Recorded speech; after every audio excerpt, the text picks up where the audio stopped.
everybody. What's happening? Yeah, baby. All right, good morning, everyone. It is Thursday. Everybody looking forward to a big show today. A whole bunch of stuff we got to talk about. Boy. All right, here we go. Great Rob Zombie. I tell you, when you make music like that, you get a great-looking girlfriend. You know what I'm saying? He's got some good-looking girlfriend, this Rob Zombie. Big, tall, blonde. Taller than him. Crying out loud, Robin. All legs. All legs. Legs forever, as you say. Legs for days. For days, thank you. Line green open. Yes. Listen, we have to take a break. You know, that's what we have to do first thing in the morning, because the company needs money. Yeah, we have to start by taking a break. Yeah. In fact, they want us to break all the time. Constantly breaking. The first thing you do when you get on is break. It's so funny, you know. I figure we have enough commercial breaks, you know. So yesterday... I know, walked in on that. Oh, you did walk in on that? I walked in and walked out. You know, so Tom comes to me, our general manager, and he said, this is unbelievable. I'm sure he doesn't want me talking about this, but I don't care. He walks in on me, okay? And, so funny. He walks in on me, and, you're in the middle of trying to plan a show. I'm trying to do the show. So he needs, set up your next right, break. so he needs money for something. He like, there's something that... He's got an idea. He has an idea. He needs to raise money for something.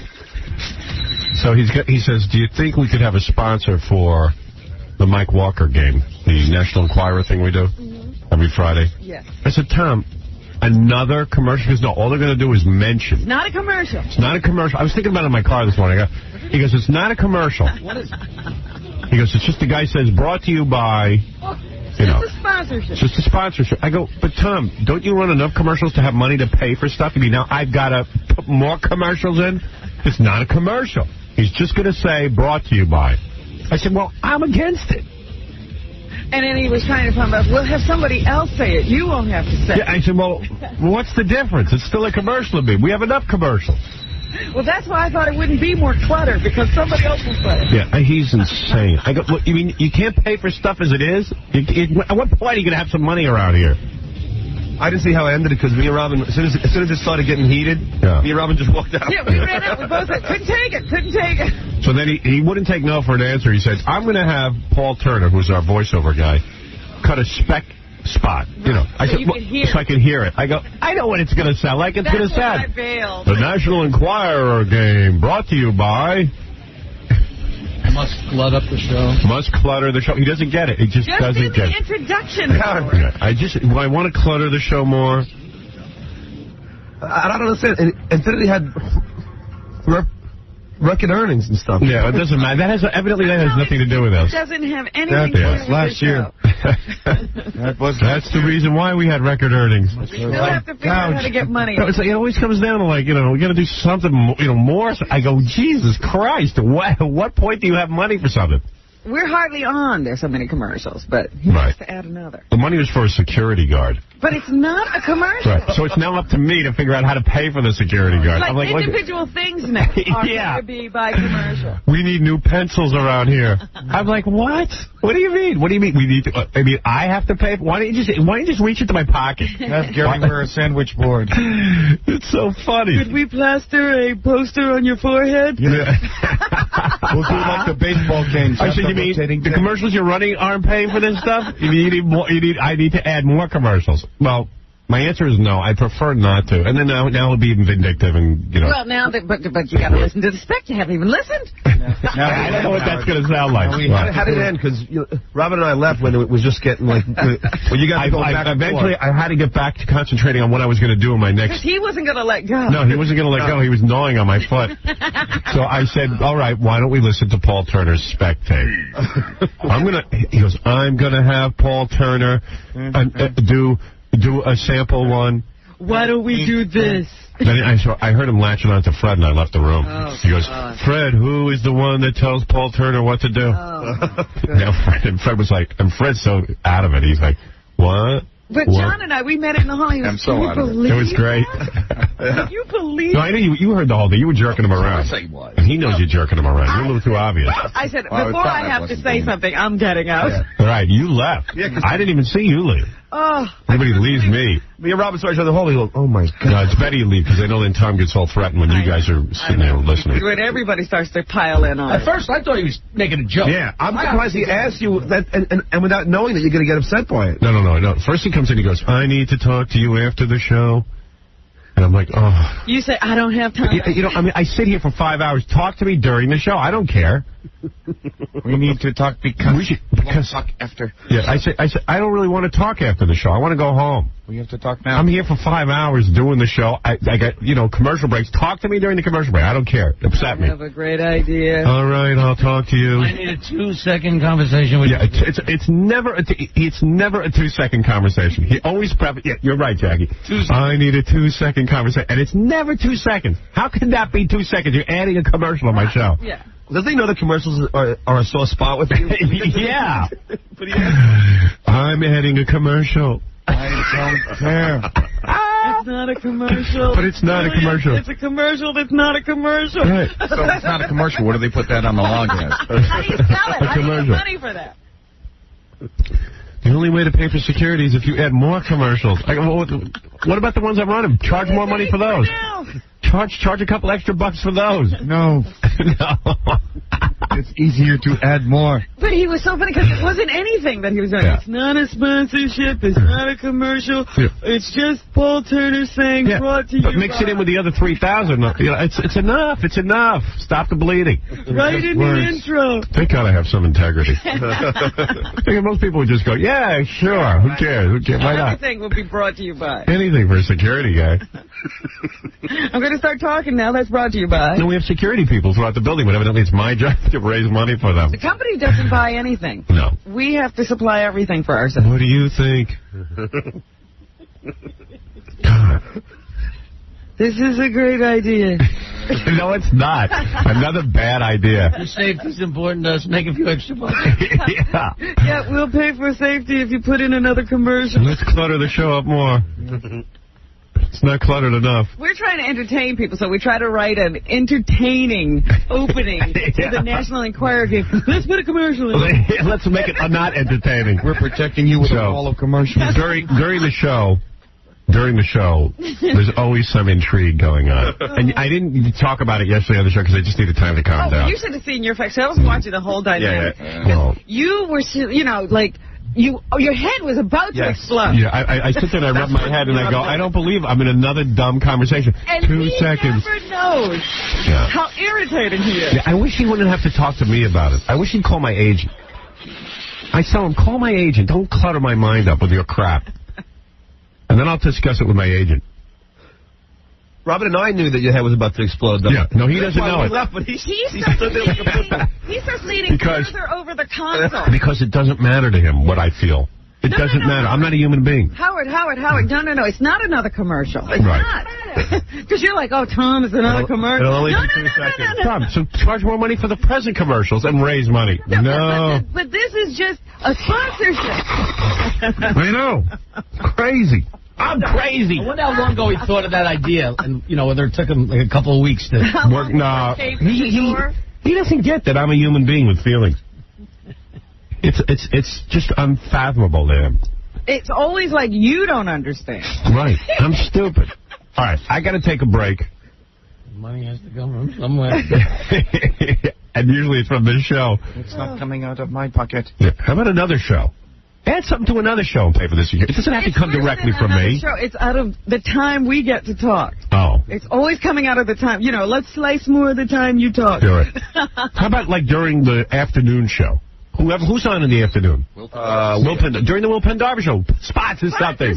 And pay for it that way. There's a whole other 20 hours. You know what? We can pay for that security guard from the Will Penn-Darby show. Right. I mean, or the top 5 countdowns. The Bob and Slappy show. I don't care which show it comes out of. They do like top 5 countdowns in the afternoon. We should just sponsor that. Yeah, I know.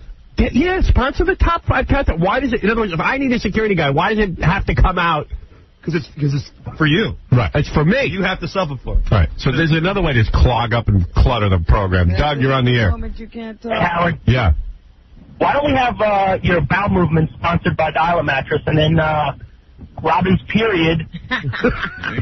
Wait a second. You're onto something. Campex people. Yeah, because that wouldn't cost. That would be funny. And all right, I'll suggest that to Tom. Hey, Tom. Okay. We tried that once. We made, in fact, we should play this going into the commercials. So funny. One time we had Gary call Bucky, one of our sales guys. He's like the top sales guy, and say, "Gee, do you think that you could get someone to sponsor Howard's bowel movements?" It started off with burps, farts. And Bucky was like, "I think we can do it." In a second. In a second, I could sell that to my computer guys. Did you ever hear that tape? I heard it. You did, yeah. Okay. Yeah, definitely I did. All right. I've been listening for 17, 18 years. All right, thanks, Rick. You want to play that going into the break? I'm going to find it in the book. Oh, all right. I may have it for you out. He'll read it to you. You're going to find it in the No, I've got a book. Yeah, you don't have to find it. It's all right. All right, if you find it real quick. I don't want to press you. I'm doing the best I can, man. No, I know that. I know you are. All right. Listen, let's take a break. We'll hear that some other time. Can we sponsor Fred looking for the commercial? Can we get Fred another? All right, we're going to be back. We got to, you know what? Never mind, Tom. Let's move on. But you know what the funny thing was? You said, at the time, I'm really not into it. And then he kept going. Well, no, you don't understand. It's Well, that's my thing, because he then starts salesman. leaning further over the console, because you start backing away. He's going to use, he's going to use all his sales technique on You know me. who he is? You ever see Dagwood and the salesman gets his foot in the door? Right. And Yeah. Oh. And then it becomes this tug of war. And once I say I don't think I'm into it, he doesn't give up. He doesn't get it. And then I start rubbing my head and like moaning, and he still doesn't give up. The conversation is now 25 minutes. He could sell ice in the winter. Well, you have to relent, because he won't take He won't take no. He's a rabid wolf. He's right behind that no is a yes. No is a yes. Yes is a so no. obvious, too, because you fill your face full of food and put your nose right to what you're reading. Right. That is all the way down. It's like it's so obvious you don't want to be bothered. Right. And then he starts pulling on the hair, and Tom is still talking. Yeah. Are you listening? Anyway, we got to take a break. We'll be back right after these words. And now, here's OJ's good buddy, Robert Shapiro, and nobody's buddy, Stuttering John. Robert, would you let your daughter date OJ? Robert? I'm sorry? Would you let your daughter date OJ? I don't have a daughter. Well, if you did? Come on, Robert, what's the matter? You can talk to us? Come on, Robert. Robert, will you be getting any other murderers off in the near future? Mr. Shapiro, did you ever find lost objects in your eyebrows? Robert, do you ever slip and call OJ murderer? Mr. Shapiro, how did it feel working alongside a murderer and an adulterous lawyer who allegedly beat his wife? Mr. Shapiro, any comments, please? Can't got your tongue, Mr. Shapiro? Mr. Shapiro, did Marsha Clark ever come on to you like she came on to Johnny Cochran? Mr. Shapiro, please comment. Mr. Shapiro, can you explain how the LAPD manufactured the alleged phony evidence? Mr. Shapiro, because you hired Johnny Cochran, who played the race card, you personally feel responsible for OJ being free. Mr. Shapiro, being hated and ostracized, was it worth it for a few shekels? Mr. Shapiro, please. Mr. Shapiro, would you have represented Hitler for the right price? Please comment, Mr. Shapiro. Mr. Shapiro, how much did you pay Mark Furman? Yeah. Okay. Take care, Mr. Shapiro. Have a nice day. You're listening to a man who has never helped a murderer, Howard Stern. Bucky, good afternoon. Hey, Bucky, it's Gary. How you doing? Hi. What's happening, man? What do they want with you? I don't know. Oh, did I call you? No, I'm calling you. What can I do for you? We had a meeting today. You know, with your creative meetings on Wednesday, and we came up with an idea for sponsors. So I'm wondering, I just want to get your vibe on it. You want me to come down? No, I'll take you better now. Howard did this idea of sponsoring his bodily noises. What do you think of that? No, listening. Like if he burps, he goes, that was brought to you by Toyota. Right. Or if he farts, he says, that was brought to you by Dial Mattress. What's Tom say about it? Well, I'm wondering about you first. I'm just wondering, before I even go to Tom, do you think you could sell this? Yeah, I could sell it to Metrics in a second. Really? Yeah, like the burp. That was sponsored by Metrics. But what if it was like he was even talking about, he has a bathroom in the studio, and we were talking about the idea of bringing a wireless into the bathroom. Maybe he pees and he goes, that was brought to you by, I don't know who, one of your games or something. I could sell it. I could sell it, but I gotta have Tom's okay. Right. I mean, I tell you who would buy some of these computer guys that I got on. Right. Listen, let me ask you a question and give me a straight answer. But hold on, I just gotta ask you one more thing. Okay, go ahead. I could sell it because he was even talking about the point where, I don't know how Tom will feel about this, but he might go into the bathroom with a wireless and move his bowels, maybe take a shit. Do you think if, you can... I don't know about that one. Howard was brought to you by Metrics? No. I'd rather do, the burp with Metrics. That I think I can do in a second. That or all the computer stuff that I have. Right. I wouldn't be so keen to sell and taking a shit. If we take that out. No. I didn't like the burp. I think I can... But that was brought to you by Metrics. How about if Hank the drug quick throws up? Where they can... Because, he threw up last time. I was thinking, could you sell that? I don't know. The burp. Let me start with the burp. The burp I can sell in 2 seconds. All right. Let me, get Tom's okay, and then I'm going out there. Let me know before Friday, because I'm going out to California Monday, Tuesday, Wednesday next week. Okay. There you go. Sold. Done deal. I love Bucky. He can sell anything, that guy. I can sell it. If Howard beheads a woman live on... I can sell it. What does Tom say? If Tom says it's okay, I'm there. I love that guy. Now, that's a can-do guy. Not like these others. Riff-raff. I can't sell that. I can't sell that. Oh, maybe I could. But he never did that. Hey, now. All right. That's the music. Hey, now. Got a headache. Good morning, everybody. What's happening? Now, there's a couple of things in the newspaper maybe you want to talk about. Ugh, the paper. Yes, the paper. Maybe I'll talk about the paper in a second. Let me. There's so many people lined up on the phones. Maybe they want to say good morning to us. Tony, you're on the air. Howard. Yeah. I wanted to know what you thought of the verdict in the Diallo trial. Oh, the Diallo trial. Right. And wait a minute. I'm not done. All right. I'm asking you that because I know you were very vocal when the O.J. Simpson verdict came down. Yes. I haven't heard you on the Diallo trial, so I was wondering what you think. Well, I tell you, with the Diallo trial, you got to understand something that. Have you heard that terrible joke going around, Robin? What is the terrible joke? Knock, knock. Who's there? Amadou. Amadou who? Amadou what the cops tell me next time. I heard that. Terrible. That's what's going around. I just merely report it.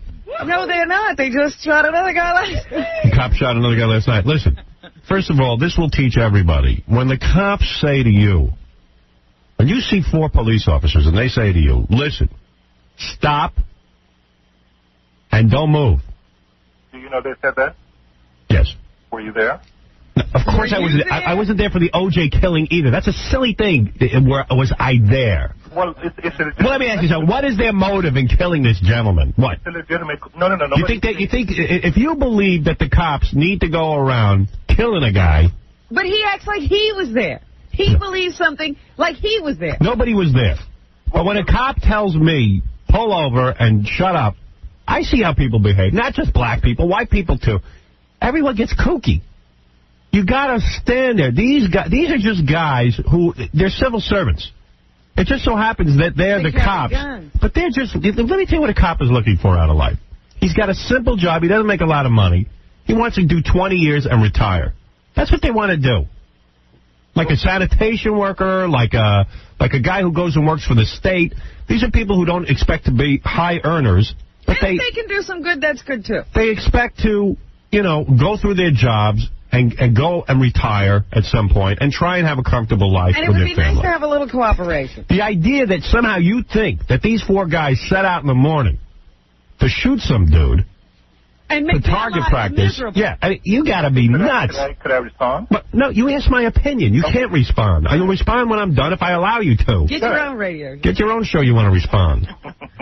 All right.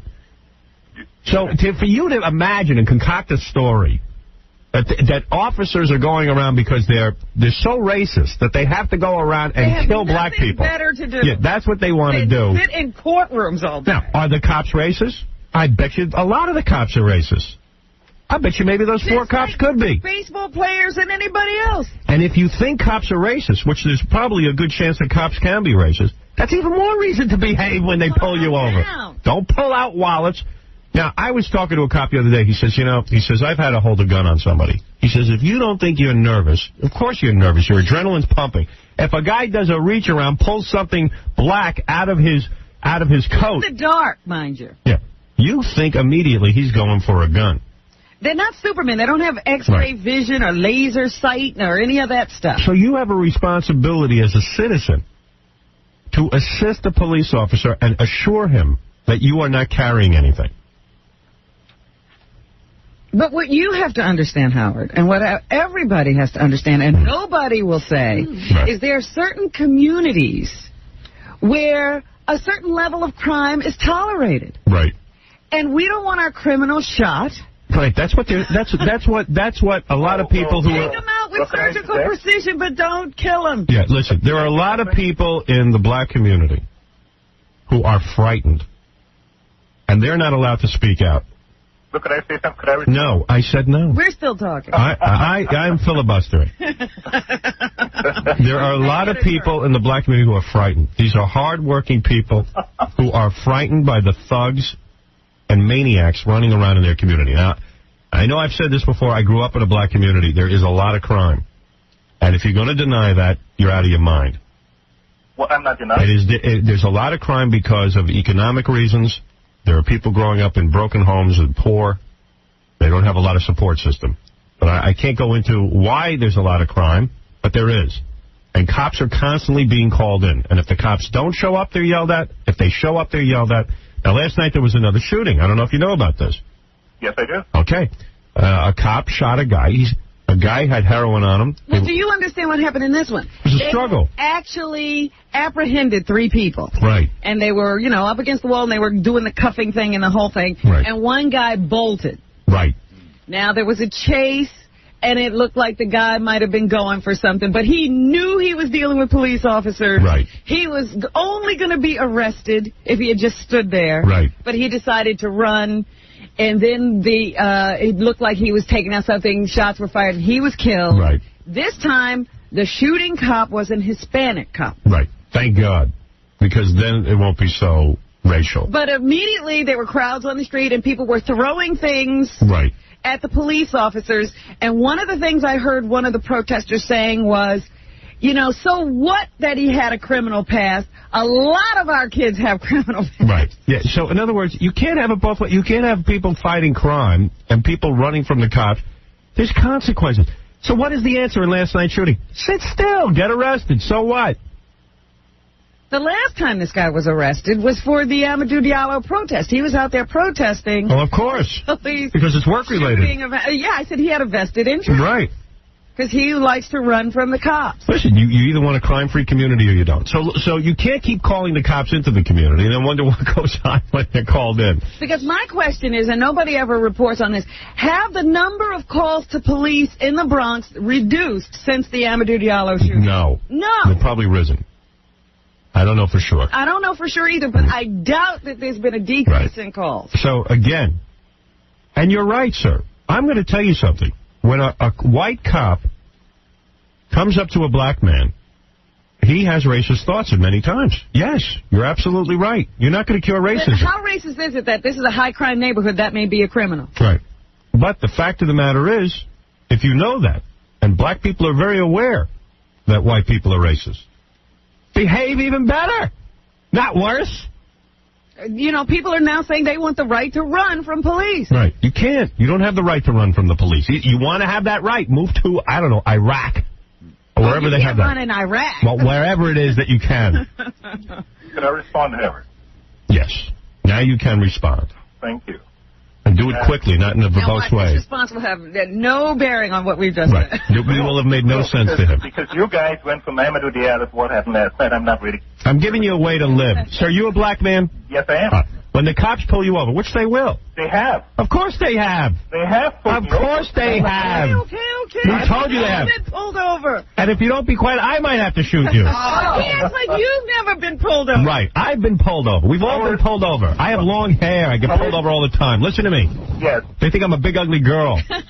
And they arrest you. Right. Listen to me. Yes. When the cops pull you over, yes, you said, hello, officer. What should I do now?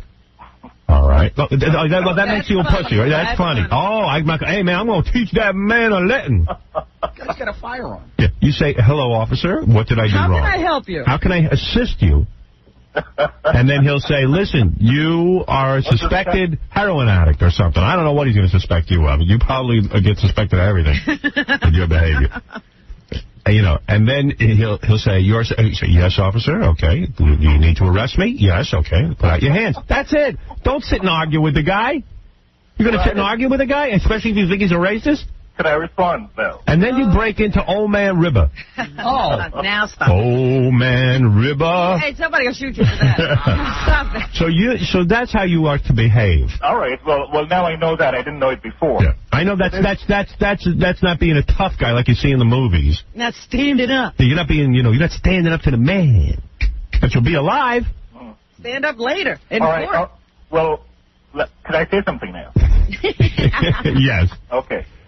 I heard you mention when you were responding that somehow or the other people don't want their criminals killed. By the way, remember that this isn't Meet the Press. I do a comedy show. Right, okay. All right, so please. You see how we got to the points right away? Right. Get to the point. We didn't really get to the point right away. You were filibustering for the last few minutes. You know what the problem is? You know what the problem is? You really don't have a point. You have nothing to say. You have nothing to say. You know I'm right. It doesn't mean that because black people... We know that there are criminals in our community. I tell you that there are criminals in our community. And sometimes I'm afraid of them. Yes. But when we call the cops, it doesn't mean that the cops, somehow or the other, people think that African Americans can make the difference, can determine the difference between... Do you know the cops have a big problem in the black community that a lot of times they... Listen to me. It's obvious that they do. A lot of times the cops will say, have you seen anything? To citizens who are hardworking people, they'll say, did you see anything? Did you see the criminal? Can you identify them? And a lot of times they will not identify. They protect the criminal. There's a mentality in the black community. Why should the community cooperate with the set of police? Well, then have criminals living among you. Do what? They're trying to help you get rid of them. You call the police and then you don't want to cooperate. That's the weirdest thing I've ever heard. It's strange. Why do you call police then? Why do you want people to help you? Look, that's their job. Oh, you want them to... And they would do it by themselves. You're not necessarily saying that... So by magic, since they can't have a camera everywhere, as you say, gee, you weren't there. Psychic and no. The police have always relied on citizens to help them identify criminals. I wouldn't have a problem with the police. All right, goodbye. The police were... This is silly. It's the police. It's the police. It's the police. Stop being so involved with the police. Fix the police. Fix the police. Fix yourself. Don't fix the police. Make it so when... It reminds me of a case a few years ago where I think Queen Latifah's car was stolen. Right. And this guy knew that one of his relatives had stolen a car. Right. Didn't say anything. Right. When he found out it was Queen Latifah's car, he said, you know what? I'm turning him in. Right. It wasn't a stolen car that made him turn. No, it was Queen Latifah's. Queen Latifah. He shouldn't have stolen Queen Latifah's car. Right. Famous. Mike, go ahead. Yeah, how you doing, Howard? I worked in the South Bronx for the last 18 years. I'm on the job. Yeah. This guy sounds he's just looking for a beef on the phone. No, that guy is looking for a beating. There are certain guys out there who deserve a beating. You know that. Now, the guy who was just on the phone deserves a beating from the cops. You know that. But you know, you also have to understand that people in the Bronx obviously love to protest. Officer. This is the truth, though, Howard. All these people protesting deserve a beating. Anybody who has free time to protest deserves a beating. They love to protest. I'm sick of it. If these guys are just polite, they'll get over for 99% of the stuff. Of course. You'd let a guy go if he said, can I help you, officer? Right. Exactly. Hey, listen, Howard, you're doing a great job. Thank you, Eddie. I can't explain it any more simply than that. I said there was once a woman who was talking to me. She was black, and she lived in an integrated building in New York. And one day, one of the neighbors called the police and said, I have been robbed. Okay? Now, her 20-something-year-old son, just at the time the police came, he didn't know what was going on in the building, but just at the time the police came, her 20-year-old son came running down the stairs. Yeah. The police are entering the building. Right. There's a black man running down the stairs. Don't run. But you could be running down the stairs just because you're trying to get the door or something. So the police, of course, what do they think? I've been called about a robbery. There's a guy running down the stairs. Right. They grabbed him. They threw him against the wall. What did he do? He kept trying to get away from the wall. So they kept throwing him against the wall. Right. And the woman was screaming to me, why were they throwing my son against the wall? I said, excuse me. When the police throw you against the wall, stay there. Yeah, don't move. Wait until they tell you what they need. Why are you trying to turn around and talk to them? Why does your son not know Let me tell you to though. cooperate with the police? When a cop pulls me over, I shake in my pants. That's not very manly. Everybody's looking to be manly. Don't be so manly. Dave, go ahead. Hey, good morning, Pinocchio. Yep. Thank you. Pinocchio. How are you today? Oh, shut up. You know what? You really should. Troll. You should really knock off the Pinocchio stuff, or I'll tell people what you look like. Go ahead. I don't care. You know what you look like. You're a little, tiny, fat Top man. of the morning You got to it. you. But just wait till I... Were you the star of Leprechaunus? Just you wait till I lose a few more pounds. Oh, please. You've been saying that for 5 years. Come on down. You could weigh 10 pounds. I'd still be better looking than you. So you'll be a skinny leprechaun. All right, go ahead, Dave. Got a question for you. Yes. Read in the paper yesterday that when Son of a Beach comes on, you're going to be quitting radio. Is this true? No, that's absolutely not true. I don't know why they said that. They asked me at the press. You know, you go to these press conferences and really there's nothing to say. Right. I have nothing to say. I said, listen, I got this show, Son of the Beach. The press said to me they had questions for me about it. Okay. So I went, I answered some questions. So immediately they started asking more and more questions because they don't know what to ask. I don't blame them. I don't know what to ask me either. So the guy says, what is your future? I said, my future is, in a couple of months, my contract in radio is up, and I'm going to decide what I want to do. Which, of course, makes sense, right? Sure. You're going to sit down and you figure out what you're going to do. I didn't say I was quitting. I said I still love doing radio. Our ratings are on top. It's a great medium. Excuse me. That's all right. I absolutely enjoy doing it, but I've got to sit down and figure out, what I want to do. So right away they said, well, you might be quitting. Well, yeah, I might be quitting. Sure, I might be quitting. I hear you. One last thing. Yesterday you were talking on the radio about all these parties you were going to. Yes. I don't understand one thing. For so many years while you were married, you would escape to your basement. Right. You wouldn't want any. It was almost like a Johnny Carson thing. You wouldn't want any of these private parties. Now all of a sudden, man, you're like partying around. What's the story? So what do you think the story is? Let's see. I bet you have a theory. I'm not saying I have a theory. Yeah, what do you think the theory is? Why did I go to some parties? You were probably trapped for so many years with just radio and a family, and now you have your opportunity to go out and really enjoy life. All right, so there you go. There's your answer. But that's what you think. What That's not do you yours. want him to say? What do you want me to say? But what? What do you want me to say? What do you want me to say? I don't want you to say. Get out of here. Look at you little troll. Something wrong with that guy anyway. No, he loves you. I know. He's upset you haven't called him to go to these parties. Right. Pete, you're on the air. Pete, you're on the air. By the way, when I was married and had kids, I did go to some parties. All right? I did. Believe it or not, I actually had something of a life. Not a big life, but why do you go to a party? Well, some people go because they like people. No, I don't like. I only like certain kind of people. Pete, you're on the air. All right, no Pete. Let's talk to Jody. Jody, hi. Hey, not Jody. Oh, sorry. Definitely not. Definitely. Well, I have line 13 says Jody, but go ahead. As far as I know. Oh yes. Well, I'm willing to read your mind right now. Good. I just smoked some weed, which Good. Okay, well, Does that help when you're reading minds? I think it does. It's quite similar to a state of transcendental meditation. All right, go ahead. It's not similar to state and transcendental meditation, but go ahead. Okay. I've done both. I've smoked pot and done transcendental You don't meditation. find any similarity? None whatsoever. Go ahead. Okay. Think of one thing. I should think of one thing? Yes, sir. All right, I'm thinking about it. Yeah, I can read your mind. I know it sounds very stereotypical, but is it a woman? Is it a trap? Yes. What? Yes. Oh, really? Oh, I thought vagina in my mind. I don't know why. All of a sudden. Who is it? Who is the woman? I'm not sure. I'm not sure, to be honest. I'm not the master of all minds. Well, you happen to have been right. I was thinking about a woman. Well, I thought you were thinking about sex.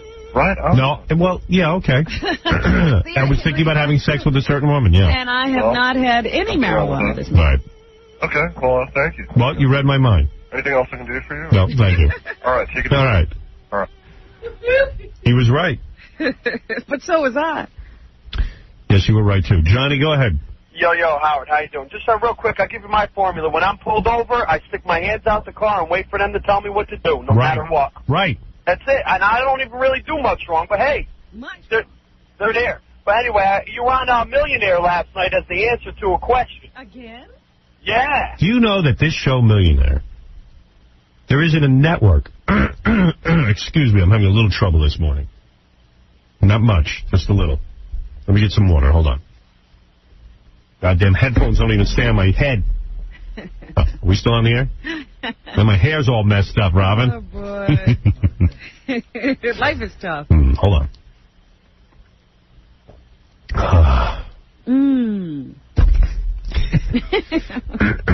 Being human sucks. That drink was sponsored by Metrex. Yeah. Tom would love you. They try to squeeze everything out of you, man. It's unbelievable. This show, Millionaire, is unbelievable. That every network wishes they had this show, and I'll tell you why. Not only is it number one in the ratings, but it is such a cash cow, you would not believe it. Now, I'll give you the math, all right, because I'm a broadcaster. A spot in Millionaire, based on the ratings, would probably go for about $200,000 to $300,000 for a minute. Mm-hmm. And I think in an hour of Millionaire, they run about, 20 minutes? Probably. Yeah, about 20. It's 18 to 20 minutes. You can stretch it to 20 on a show like that, on a game show. Jackie, do the math. 20 times $300,000. That's about, $6 million? $6 million. Okay. Each show. So if you run the show three times a week, you've got $18 million. Now you say, okay, what are the costs on a game show? Very little. Let's say they give away an average of $200,000 a show. Some shows they give away $1 million, very rarely. Some shows they give away $100, $1,000. Sometimes, let's say they give away $50,000. Who knows? But the average amount of money on each show is $200,000. And let's say, I was reading about. I think that's even high. Okay, I'm going high. Yeah. Let's say Regis Philbin, who is now in contract negotiation, give him what he's asking for. Give him the top dollar. $200,000 an episode is what he's looking for. But right now he only gets $100,000. Right, so double his salary. Let's be generous because who knows, maybe he's part of the equation. So now you spent $400,000 a show, and also it costs money to produce the show. Being a producer, I'm going to be very generous and say I'm going to give him $500,000 a show budget. Okay? Too much. Well, let me go with that. All right. So now I've racked up $900,000 in costs, and because I'm a dope, let's throw in another $100,000 just to be safe. So now you're at $1 million a show. So since they make $6 million a show, now you got $5 million profit. Profit. What? You're not done yet, because I was looking at Entertainment Weekly yesterday. CD-ROM game, number 2 game in the country. Okay, forget that. I'm just saying, just the TV show alone. We're in ABC. Right, the CD-ROM game, all that stuff is There's great. There's a book, right. There's a website, it all brings in money. Understood. Forget the money. I'm talking about just the television show. That's $5 million profit. You have no idea. That's $15 million a week. $15 million a week in pure profits. Times 50 weeks or whatever, how many weeks it's on. I'm sure there's a couple weeks it's not. Plus all 52 weeks, whatever you want to call it. Plus all the people it just brings to ABC. Right. Brings to the channel. And brings to all the other networks. You know that network television in general had been on the decline. This is such a boost to network television that they say on the nights that Millionaire is on, people go not only to ABC, but after the show is over, they go to CBS and NBC. Yeah, they check out the other networks. And for years, you talk about programmers, television programmers. For years, I have been screaming that a good game show on prime time would do really well. And and people say, well, how long is this Millionaire thing going to go on? Oh, for goodness sakes, it's a flash in the pan. How long has Jeopardy and Wheel of Fortune been on? Too long. You're not kidding. And they still get huge ratings. You know what? They've been on for Jeopardy's been on for 40 years. That's right. And game shows have traditionally been the domain of syndicators and not networks. And now the networks are waking up to the fact that a good game show, you know what's cool now, Howard? Can make tons of profit. Yep. greed's on at 9 now. So millionaire goes from 8 to 9, and then you go over to greed. Yeah, to greed. That's right. So you can get more game shows. And you have like 2 hours of straight game shows. What is that, John? I go with great. I wish there was something on it. And how about a John game show at 10? What's he saying? 10 to midnight. Guess the end of a sentence. Guess the end of the sentence game? Wow. Yeah. That would be great. All right. So, this is unbelievable what's going on with this show Millionaire. You have to understand how it has affected network television. It's a beautiful thing. It's unbelievable. And look at the profits, ladies and gentlemen. Look at the profits. Yeah, well, they may give away $1 million. Look at how much they're making. Right. So anyway, the question. Yeah. I can't remember one of the answers, but I'll just stick in the name just so you could, guess the answer. What is it, Chuck? Well, he'll ask the question, and I'll give you the answer. All right, what's the question? The question was, which of the following talk show hosts wrestled Hulk Hogan in the 1998 pay-per-view event? Yeah. And then it was Jay Leno. Go ahead, John. Howard Stern, Jerry Springer, and Gumbel. Brian Gumbel. Yeah. And the answer was Jay Leno, right? Yeah. Yeah, that's right. John, do you have to call a lifeline on that? I don't remember. He guessed. He Oh, guessed, right. Did he guess right? Yeah. He guessed right. He guessed right. He just said, you know what, I'm going to go with A, Jay Leno. It was for $1,000 too. It's $1,000?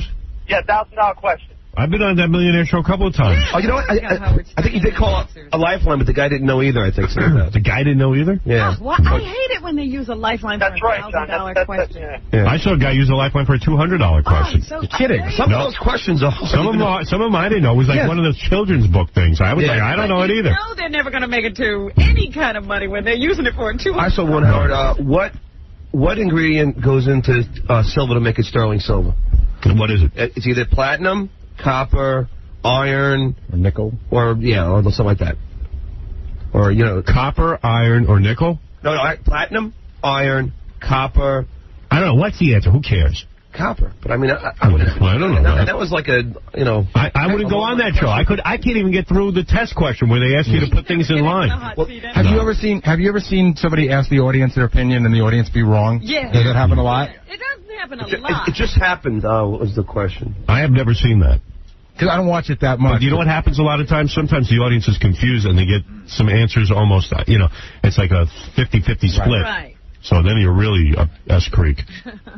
I saw one person use 2 lifelines on one question. First, they used the 50-50 to eliminate 2 of the answers, and then they went to an audience poll. Yeah, I've seen that. Yeah, no, I saw that. Just leave. Go home. There was a question where a guy couldn't get it, and he used every lifeline, and the question was in Indiana Jones: The Last Crusade, what were they searching for? What were they searching for? It was either A, the Holy Grail, B, the Ark. I don't know. What was the Holy Grail, right? The Ark. No, the Holy Grail, the last one. Yeah, it was the Holy Grail. The first one was the Ark. Yeah. I never got that far. I wouldn't trust my own answers on anything. Yes, Tom Chiusano, you're on the air. Oh, no, it really is him. Yeah. Who sponsors this call? I would like to sponsor it. There's one other additional revenue stream there. Yeah. Every time they use AT&T for the Lifeline phone call, you get I'm paid. sure they're paying for that. Absolutely. Right. Yes, because that's a sponsorship, not a commercial. Right. That's right. Thank you, Tom. My pleasure. He gets so mad when we when we goof on him. He gets mad at me. He'll go, man, you just keep piling on, man. Right. Well, don't listen to him. Pile on. Feel free. Since game shows are so popular, do you want to play a game that we came up with? A quiz? Oh, yeah. Yeah, go ahead. This is good. A trivia challenge for you, Robin and Howard. Okay. This is from a book called... yeah, but I know a lot of the answers already. Hot Young Hollywood... You already were given the answer? Because he throws the game at me.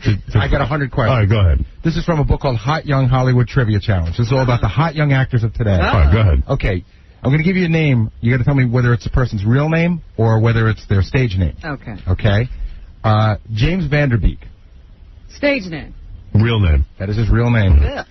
Nev Campbell. Stage name. Real name. Howard is correct again. I'm going with stage name. Meg Ryan. Meg Ryan. Stage name. Stage name. You are both correct. Lou Diamond Phillips. Stage name. You know what's wrong with this game? You don't know what Meg Ryan's real name is. Yeah, I don't. Yeah, you don't even get the Okay, here we go. Lou Diamond Phillips. Lou Diamond Phillips? Stage name? Stage name. Stage name. Yeah. Okay, I can give you multiple choice in this, or you can just guess. Nobody looks at a baby and names him Lou Diamond. What is Winona Ryder's real last name? I know it's like Horowitz. No, that's exactly what it is. It's Is it? Yeah. Yeah, that sticks in my mind. Wow. Okay. Yeah. She's a Jew. I knew she was Jewish. She's a member of the tribe. Okay, but she's a Yid. Okay, for a member of the tribe, Yeah. you're going to love this next question. Which of the following names does not belong to one of Winona Ryder's siblings? See, this is boring. Don't go into all the sibling stuff. Just make it simple like Millionaire. Yes or no? Okay. Who is Drew Barrymore's godfather?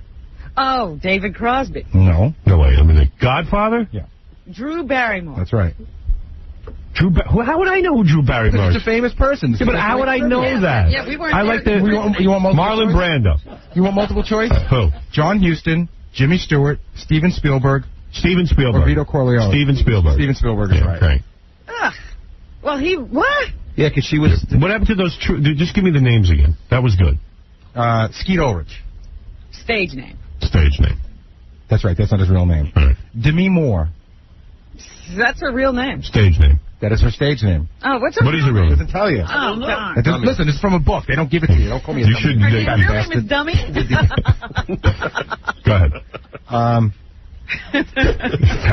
swear, like, it's my fault it's not in the book. Hey, Jackie. What 1960s pop culture professor was once married to Uma Thurman's mother? What? What 1960s pop culture... I like the names. Do the names. Howard, we're done with names. No, you're done. Get out of here. Out of here. Who was it, any? Timothy Who has Leary? beaver teeth? What is Brad Pitt's real first name? Stu.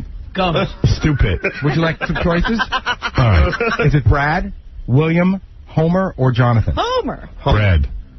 I say Brad. Both of you are wrong. It's William. Big deal. Why would he change from William to Brad? I don't know. Why can't he be Bill Pitt? Who turned down... You know the movie While You Were Sleeping with Sandra Bullock? Yes. Somebody turned that down first.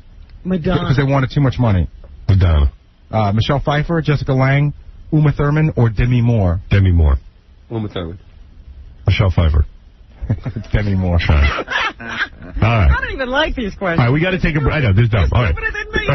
I know. Take a Wait break. a second. Don't you want to know what Sarah Michelle Gellar has a paralyzing fear of? What place? What? Your choice is a cemetery? No, just tell me. Just tell me. She's afraid of cemeteries. She has a All right, paralyzing good. fear of Yeah, who cemeteries. cares? All right, let's take a break, and we'll be back right after these words. Howard Stern up, Howard Stern up, Stern up, Howard, Robin Quivers, Quivers, Robin, Howard Stern up, Rock Radio, K-Rock. You're listening to 2,000 women calling a radio station for a husband. To the Howard Stern Show.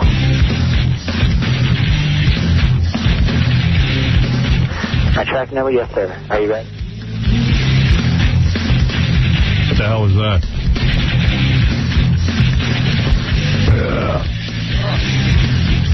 I have a couple of things to get through here. Gary Garver went out and did a bunch of goofy interviews with several people at the Grammys.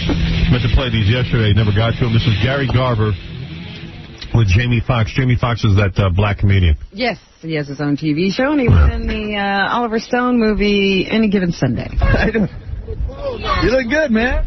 Yeah, borrowed this from Elvis, you know what I'm saying? That raps out of Elvis' closet. How you celebrating Black History Month? I'm celebrating Black History Month, taking all my white girlfriends out to dinner in an urban setting. Hey, what do you think about white parents adopting children of color? I think it's great. You know, expand yourself, expand your mind. I think it's very neat. Why do you think there are so many Jews in the music business? I don't know. You know, all my lawyers are Jewish, and I have a great relationship with them. Who has the largest ass in show business? The largest ass in show business has to go to Star Jones. So it's all over. Do you ever fart on stage? Of course I do, but it's those silent killers. Who would you rather sleep with, Ellen DeGeneres or Whoopi Goldberg? You know, I got a strange, passionate thing for Whoopi Goldberg. I lick her dreads. Do you urinate in the shower? One more question. If a man gives another man oral pleasure, does that make him gay? No, that don't make him gay. That makes him risky. Risky? Yeah. Thanks a lot, Gene. All right, there you go. Answering every question. Well, he's good, Jamie Foxx. He's not afraid of any question. You know, we ran into him on a plane once, but... He was giving us attitude. Yeah, it was a little icy. He was like, yeah. He wouldn't talk to us. He wouldn't talk to us at all. Keep it real up. Gave us no props. Yeah, give us no props. He was with his peeps. Here's Gary Garver trying to get Phil Collins. Okay. I think he spends most of the interview just trying to get him over there. Phil, can I ask you a couple questions? 2 questions. Come on, Phil, please. Please? Television, darling. I know, but... Great shot. Thank you very much. Good question. One question. That's the best you can do. The one time you get and ask me a question, none of your business. Oh, that's so funny to get a lecture from Phil Collins. Yep. Like, you finally got me over here. You better ask me a serious question. Yeah, something important. I'm Phil Collins, damn it. All right, here's Gary Garver with someone named Monica. She's a singer. Right. Hey, Mom. How you doing? Sweetie? Yes. Who do you think is the best new artist? I can't say. She's 17, I think. A little black girl. Yeah.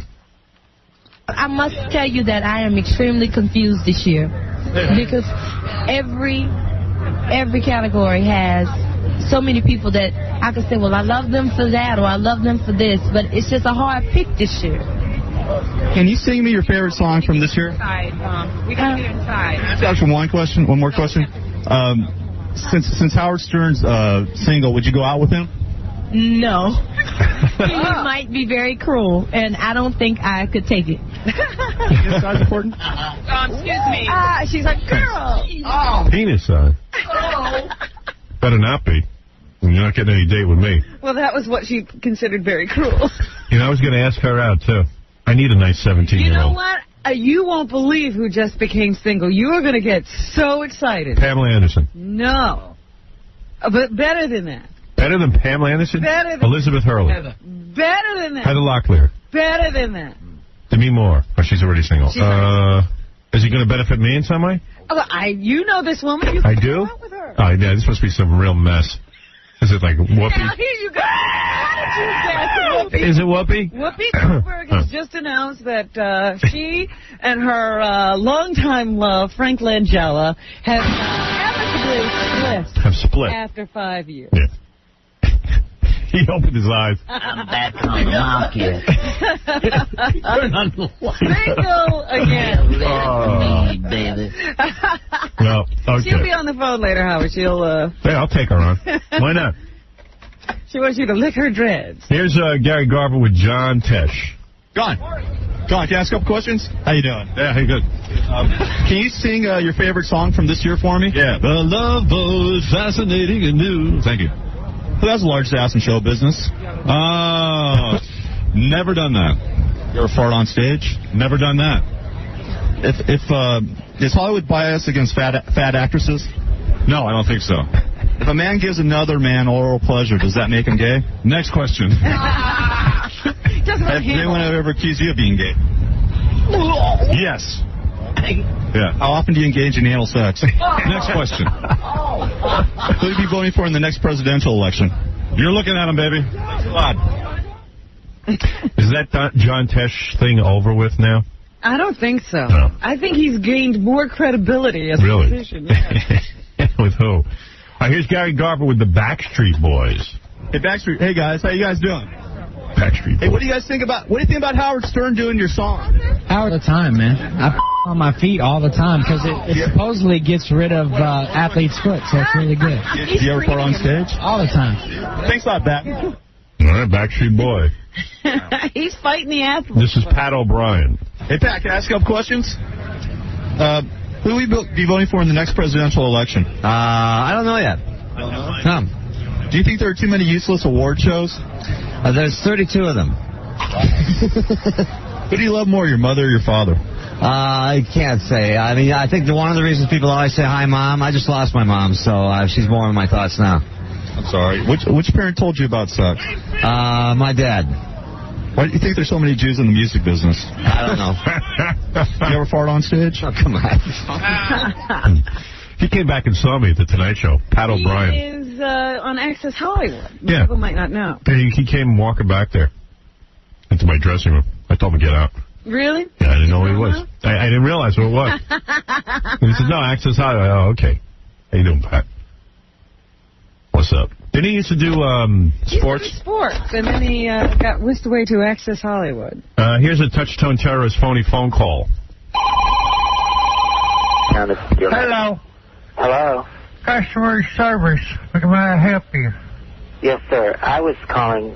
I had ordered a package to who specifically stated that they used to deliver. Yes. And as it turns out, now tomorrow's Robert's birthday. I had How would I mean? What are your tracking number? my tracking number. Yes, sir. Are you ready? Hey, let me get in the computer here. All right. Well, go ahead. Okay, sir. Is there anyone else there that I could speak with that might? I'm not understanding you. I hear you. That's I need to listen to you. That's what I'm here for. Okay. All right, sir. Thank you. My track number starts with a letter. Is that okay? What do you mean is it okay? That's the way our system works. Right. But don't be a bird brain. I'm working overtime tonight. Excuse me, sir? I said I'm working overtime. Right. But did you make a reference to me? You people call, complain all the time. I'm not calling to complain, sir. I just would like to get the package that we ordered. You calm your ass down. I'm sorry, sir? You calm your ass down. I've been working here all day. Sir, do you work yes? Give me your tracking number, you bird brain. I've been on track for you. I don't... My supervisor. Sir, if you can... Yes, I would like to speak with someone else immediately. Hold on, you dang varmint.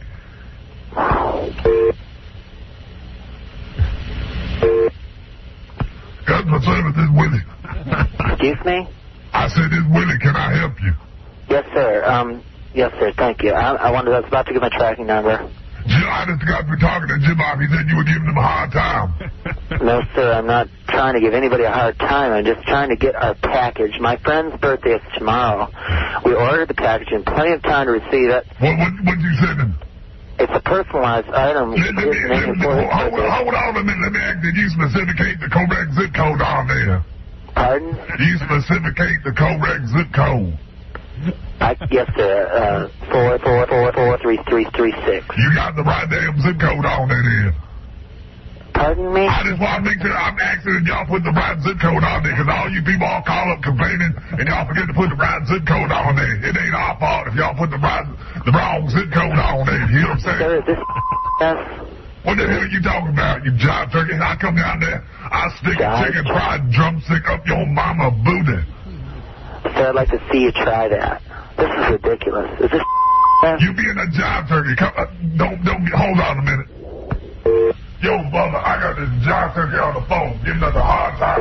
I'm sick and tired of dealing with these idiots. What should I tell them? You want to talk to this jive turkey, brother? All right. Sir, maybe I should just call back during different... Do you work just a night shift or something? Yeah, of course. I work the night shift. I got to listen to you people calling up. I'll call you back. Work some hours, this is ridiculous. I've never experienced anything like this in my life. Yeah, you a job turkey. Why don't you go shit with someone else? I love that. Touchtone Terrorist, for information on them, call 1-888-44-PRANK if you want more of their work. And they're good. I love a phony phone call. You know, it's funny. There's a woman on the phone, and I was thinking about this show. I want to marry a multimillionaire. Yes. And Fox Television put on a show. I think everybody knows about it now. Yeah, you'd have to have lived in a hole. And let me tell you something. This was a great show. 23 million people watched it. Right. It was great. It was great drama. It really was. I mean, you watch this show. You enjoyed it. Yes. I know people who called people to get them to watch the show as it went along. It was a 2-hour special, and it increased in ratings throughout the entire 2 hours, and it was because people kept calling their friends saying, you got to see it. It's a great show. And what kills me is that Fox Television put on a great show, and now they're saying they don't want anything to do with the show. They're never going to do it again. In fact, they were supposed to rerun it, and they bailed on the rerun because I don't know why. Embarrassed. Because now they're saying, well, you know, the guy who was a millionaire turns out maybe wasn't a millionaire. It seems like, none of it was true. Yeah, to say, you know, but who cares? Who cares? I want to watch it. It's a show. And they should rerun it, and they should do it again. I said that here you have this ratings cash cow, and you can't put it on? That's Right. so sad. But it's funny. Here's a woman who, you were a contestant on Marry a Multimillionaire, right? Yes. Yeah, you were one of the... You were one of a finalist? You were one of the women who did not get chosen. Right. And it's funny how... I'm a lucky loser. It's funny how they're, you know, investigating this guy, and they're investigating the woman who won. But what about all of these women... What made you do this? Who didn't win? I mean, what about them? What about all these women? Would you really have married this guy? Me? Yeah. Personally, no. But why did you? Then why did you do the show? Well, I was doing the show because someone in the production had referred me and really wanted me to do it and just go with it and have fun. I went to do it because I was thinking prizes, because I knew you got awesome prizes that you get further and further along. Right. So did you win anything besides this trip to Vegas? Yeah, I got a camera and a watch and a Palm Pilot, but I'm still waiting on some more prizes. But my friend Chauncey here, she was in the final 5. What'd she get? She got diamond earrings and a ring. She got What about your friend? Would she have married that dude? Yeah, she said she would have. She's there now? Yes. Let me talk to that broad. Chauncey. Hey, you girls must be really hard up for a husband. How old are you? She's 20 and I'm 25. Really? Yeah. And what do you do? We're not hard up. I'm a model and she's a student.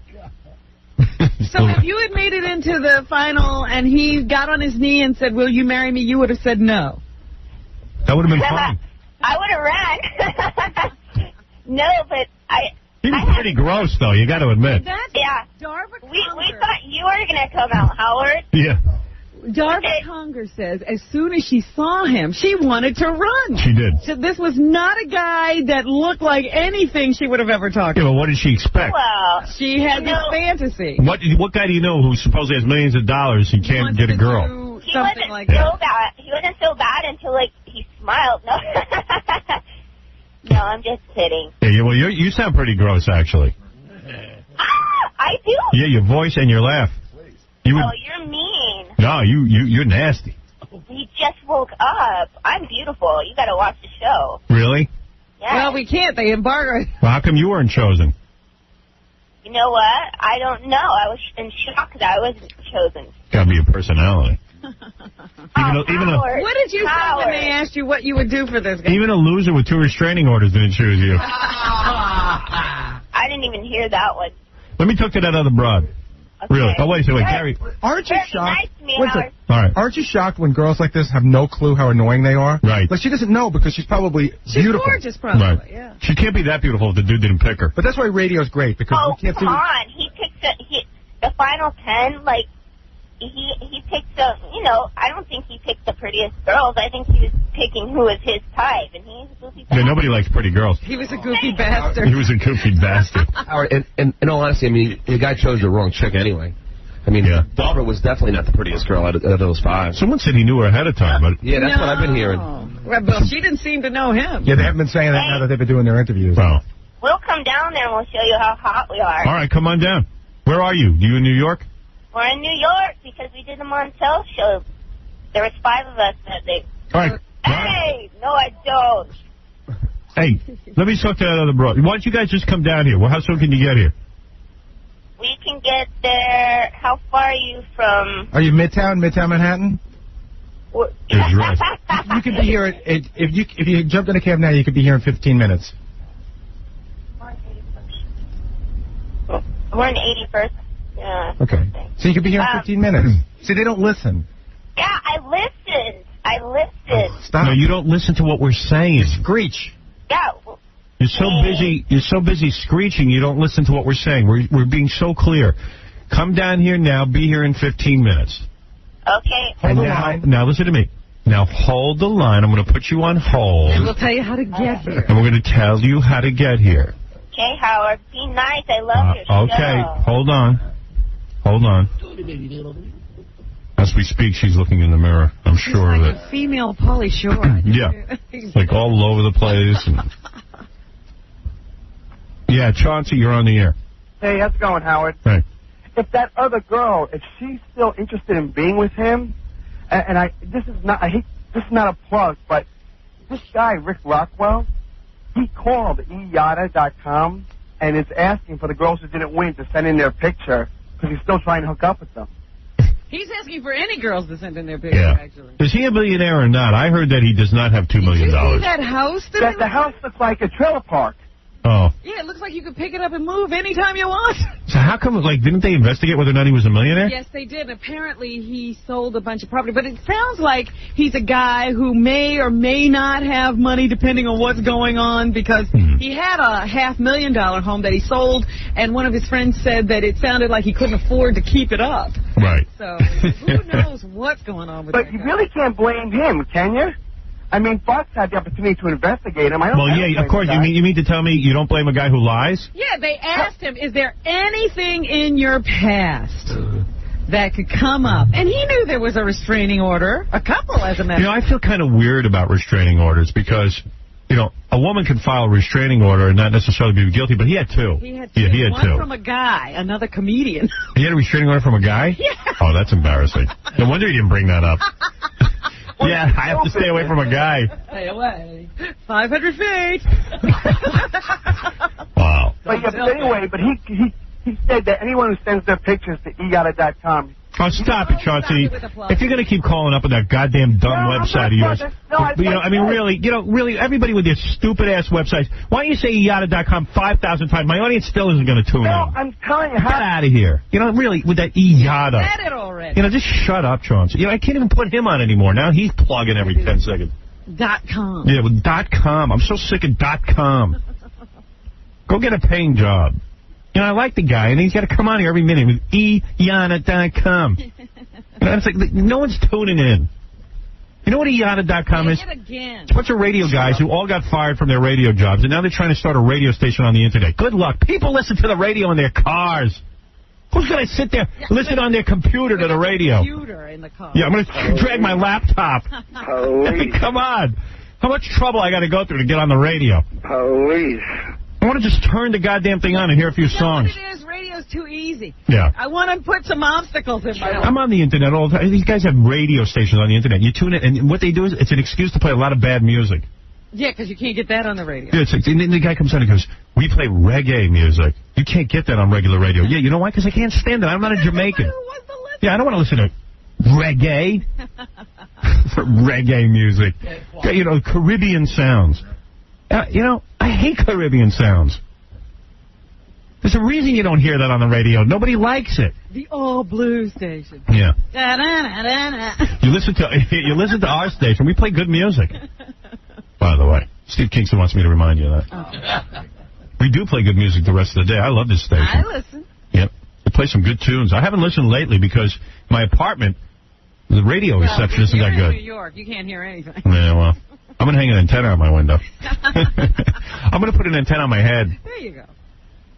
I tell you, I use my cell phone now so much. I'm really nervous I'm going to get brain cancer. Why are you using it so much more than you did before? Because, I'm using it now, and I'm actually, on the road all the time, and this way I, get my calls forwarded to my cell phone. So I'm using it a lot. I'm going to get brain cancer. Although I think if Neil Drake hasn't gotten brain cancer, how would I? He's on it every minute. Brain to get brain cancer. Oh, that's what it is. What? We have a sponsor that's going to be coming on soon that sells this thing that you put on your cell phone. Yeah. And it that plastic guard. Do you really believe that blocks any? No. I met with he had really documentation proving it works. What documentation? It's this whole pile of sheets of the. Did you read it? Read it. I didn't read it. Hey, I'll get that. No, isn't this the same guy who sells kryptonite? No, in case Superman comes into your world. But I have it on my computer. I have it on my television set. Really? And my cell phone. What do you mean on your computer? You just put it on your computer as well because there's a lot of microwaves coming off of, that as well. Microwaves. Off your computer? How do you get microwaves on your computer? What are you talking about? I'm telling you this. For your benefit, there's something you put on a cell phone. You put on the cell phone, and it's made from a crushed stone or something like that. And it blocks the waves. Wait. It blocks the microwaves from causing brain cancer. Hey, John, look at me. Oh, what a goose I am. You know what, Howard? What are you talking about? Voodoo. Well, they're going to be a sponsor, so. Let me see this thing. Let me see. I got it right here. I put it in my... Yeah, I put one of those on my phone. I have no idea if it works, but it makes me feel better. Where do you put it on? The antenna? No, you put it right over your earpiece. Why wouldn't you put it on the antenna? No. You put it on the side of your phone, and then it's supposed to block all the way. I'm putting it on my balls so they don't glow in the dark. What do you think? You say you put this rubber piece... Let me see that. Because I had a different thing. It went right over my earpiece, and it says it blocks the rays that give you cancer. See, this don't go on the earpiece. No. That you put it on the side of the phone. Oh, get out of here. I'm telling you. How's that block radio waves? Yeah, I wish they'd call in this guy. It looks like the taps you put on your shoes. Exactly. Just hold vitamins in your hand, John. Yeah. Well, I stopped using the cell phone altogether. I tape vitamins to the side of my head. John, do me a favor. Take these beans and plant them. I did a couple of vitamin beans and put them on there. Used on computers, microwave cell, and cordless phones. Yeah. Where's all the documentation? Well, they can't fit out a little package. It's on a microchip. No. The antenna on the cell phone is right next to your head. Yeah. So how does putting this little piece of rubber on the side of the phone block the antenna? It's supposed to create like a shield around the whole phone that will stop these microwaves. I thought Colgate invented that. It's like Star Trek. So when I get brain cancer, I was at the client meeting, right? So this is what was said to me, and Gary, Casey was there as well. Oh, he'll explain it. But see, I don't think he understood anything of it. Casey, come here. Howard, this is a piece of rubber. You know what's really funny? Kingston that works here, he's obsessed with the whole cancer thing. So every time I go in there, he tells me something new. Yeah. And I never know whether it's real or not. But one of the things he told me that's really bad, when you're on your cell phone, if you put your finger on the antenna, which I find I do a lot, the way you hold your phone, if your finger hits the antenna, that's really bad. That's like bringing cancer right to your head. and then he tells me, I go in there and he gives me documentation that there's certain phones that are worse than other phones. How's the Nokia? That's what I use. Those are the worst. The worst? Yeah. It's the worst. Yeah. I just switched to the StarTAC. The StarTAC was brain cancer? How did they know that already? I don't know. I didn't even know if because of this documentation that he showed me in KC. That I don't remember. Yeah, Howard, did you see the documentation? I saw the documentation. What they do is, you see what they do is they take this crush, it's like a super rock type thing. Well, let him talk. It's like some kind of super rock. Where does it come from? From Superman. They crush it up, and they put it in this little thing, and it protects you from the rays. It's moving. I told you. Wait, let me understand this because you gave a very good explanation. They take a super rock, crush it up, and put it on the thing, and then they break up the rays. Yeah, it blocks all the rays. At what point do you bark at the moon? How does this block all the rays? I don't know, but it can't hurt. I put it on my computer. You know what? Can't hurt. I agree. Maybe it can hurt. With your phone, you dance around it, and then why can't they put? I saw some guy. He had like a little plastic guard on the flip up. Mm-hmm. So somehow that blocks the rays. The best alternative is to have one of those little earpieces that go down to your phone. I have the earpiece, and then I'm telling you, I can't hear anything. You know what? Wait a second. And no one can hear me. You know what I've gone to? What? I've gone to there's a thing it plugs into my lighter, right? And then it's got hands free. And I set the frequency on radio like 88.1. Right. That's not being used. Yeah. And then it's a speakerphone, but the sound comes through my speakers of my car. That's cool. So that way, don't you yell? What is Gary worried about? I mean, nothing can penetrate that skull anyway. Yeah, your skull's twice as thick as anything. Yeah. Maybe they got but at least it doesn't stutter yet. The cancer hasn't made me stutter. Think about it. Maybe they're onto something because you know about all those cops that have the radar guns and they get the ball cancer. Yeah. Because it just sits there. I've never heard that before ever. Yeah. Have you heard that? No. But no. They put it in their lap and they get the ball cancer because of that's where the radar gun sits. I was thinking about it. I was using the cell phone. And my friend Richie always uses the earpiece and stuff to talk in, and he can answer it real quick. I don't know how you do that. Like he whips the earpiece into his ear. He's got that down to a science. Yeah. Okay. So I was thinking of using the earpiece, and I tried it once, and I can't even whip it into my ear fast enough. Your earpiece is falling out. But I'm watching Richie, and I realize he's holding the cell phone. Sure. while he's talking with the earpiece. I go, so you're going to get hand cancer. Right, and plus it's in your lap, and you're going to get ball cancer. Right. It's just going to get into your chest. Right. You get lung cancer. Yeah. That's the whole thing. Why is it brain You need one of those things. particular? Right. Well, you get brain cancer because you hold the antenna near your brain. Yeah. But you've got the phone, you know. But the guys holding it in their hand are going to get hand cancer. But Howard, theoretically, if a cell phone causes brain cancer by being that close, are there so many cell phones now that it should just cause cancer? Secondhand cancer. Yeah, just secondhand. Everybody has cancer. That's right. I mean, there's so many of those. Your whole body should be. I know a guy who wears a full radiation protective suit when using his cell phone. But, you know, It's him. He looks like Diver Dan. Well, that's what I'm saying to you. Why don't you just get a helmet that has the earpiece in it? He's got a diving helmet. Hey, Howard, do you know what EMS is? Inside a phone booth. Do you know what EMS is? Emergency medical. No, the other one. Electromagnetic signal. Yeah. That's a reason why you have to turn your phone off on a plane. Yeah. Now, I mean, I don't know what it means. So what is the reason you have to turn the phone off on a plane? It's EMS. They're claiming that a lot of cell phones together give off signals that make the instruments on a plane go haywire. Okay. So if that's making instruments on a plane go haywire, it's got to be doing something to your head. Right. But we're with these things all the time. Right. All the time. You shouldn't be able to escape it. Right. I don't know if I should use mine anymore. I love it, though. Yeah, I do, too. And I'm like, hey, you know what? If the red meat doesn't kill me, or the chocolate doesn't kill me, I stopped using it altogether. Let me ask you, when you're on your phone, you ever get like a pain in your ear? Yeah, my ear hurts. Yeah, me too. Well, that's from being on the phone yeah, too right. long. Right. No, but then the phone gets like hot, real hot. That's right. Yeah. It doesn't How do you seem think right. your head isn't getting hot? That's a bad part. Yeah. Have you ever seen the phone get hot? Yeah. My ear, Jackie, nobody cares about you. My ears get real hot. Invested in one. You're so cheap. Jackie's waiting to see if they work out. Yeah. Yeah, you'll all be dead of cancer. Yeah, and you'll have your extra 50 cents a month, and you'll be alive. How do you get angry so fast? Because he was doing a Gary impression. Yeah, he doesn't even know. He doesn't. Time is up. No, when you're on the phone, like sometimes it takes me an hour to get home, and I'm on the phone for. I remember a couple of years ago, I had this dentist before I went to Dr. Kaufman. This guy swore to me that the metal in my teeth from all my fillings was killing me. Oh, no. And that he he wanted, was the reason you were having sore throats and all that stuff. And he wanted to take out the metal fillings and put in all gold, which would have been a very expensive, painful process. Yes. And I said, you know what, F you. Still got the same old filling. Yeah. I read about something that was a whole conspiracy, that they were putting, it was some kind of alien stuff that they were putting in with the metal. Oh, it's mercury, you idiot. Alien. You got to start. You got to smarten up, man. Alien. He's talking about other alien stuff. This is one of those weird guys I read about. I'm serious. It's not, it's not mainstream. All right, what did you read? Let's hear it. I just heard about something like it was a conspiracy with the mercury, as you say. Yeah. That was so that aliens could monitor us. I didn't make it up. What about people who don't have any fillings? They can't be monitored. They left them alone, I guess. So how many people you don't have fillings besides Robin? Good dental hygiene allows you to not be monitored by aliens. Right. No, that's not true. When you're a kid, you get cavities. Right. You get into a conversation with him, it's unbelievable. It's amazing. Yeah. All right, so all I'm saying is... I would stop using it now. You would? Yeah. I mean, I did. You stopped using the cell phone? Yeah. That's because you couldn't afford it. No, I don't. Yeah. I don't want to die because of a freaking cell phone. So that's you never used a cell phone? No. Why? It's just interesting because I love my cell phone. You sort of focus in on interesting things like that. Well, that's not that. That's not that far-fetched. Well, they're saying they're finding lines in the brain that cause cancer. And drinking every day and doing. I haven't heard that pot causes cancer. No, yeah, right. What?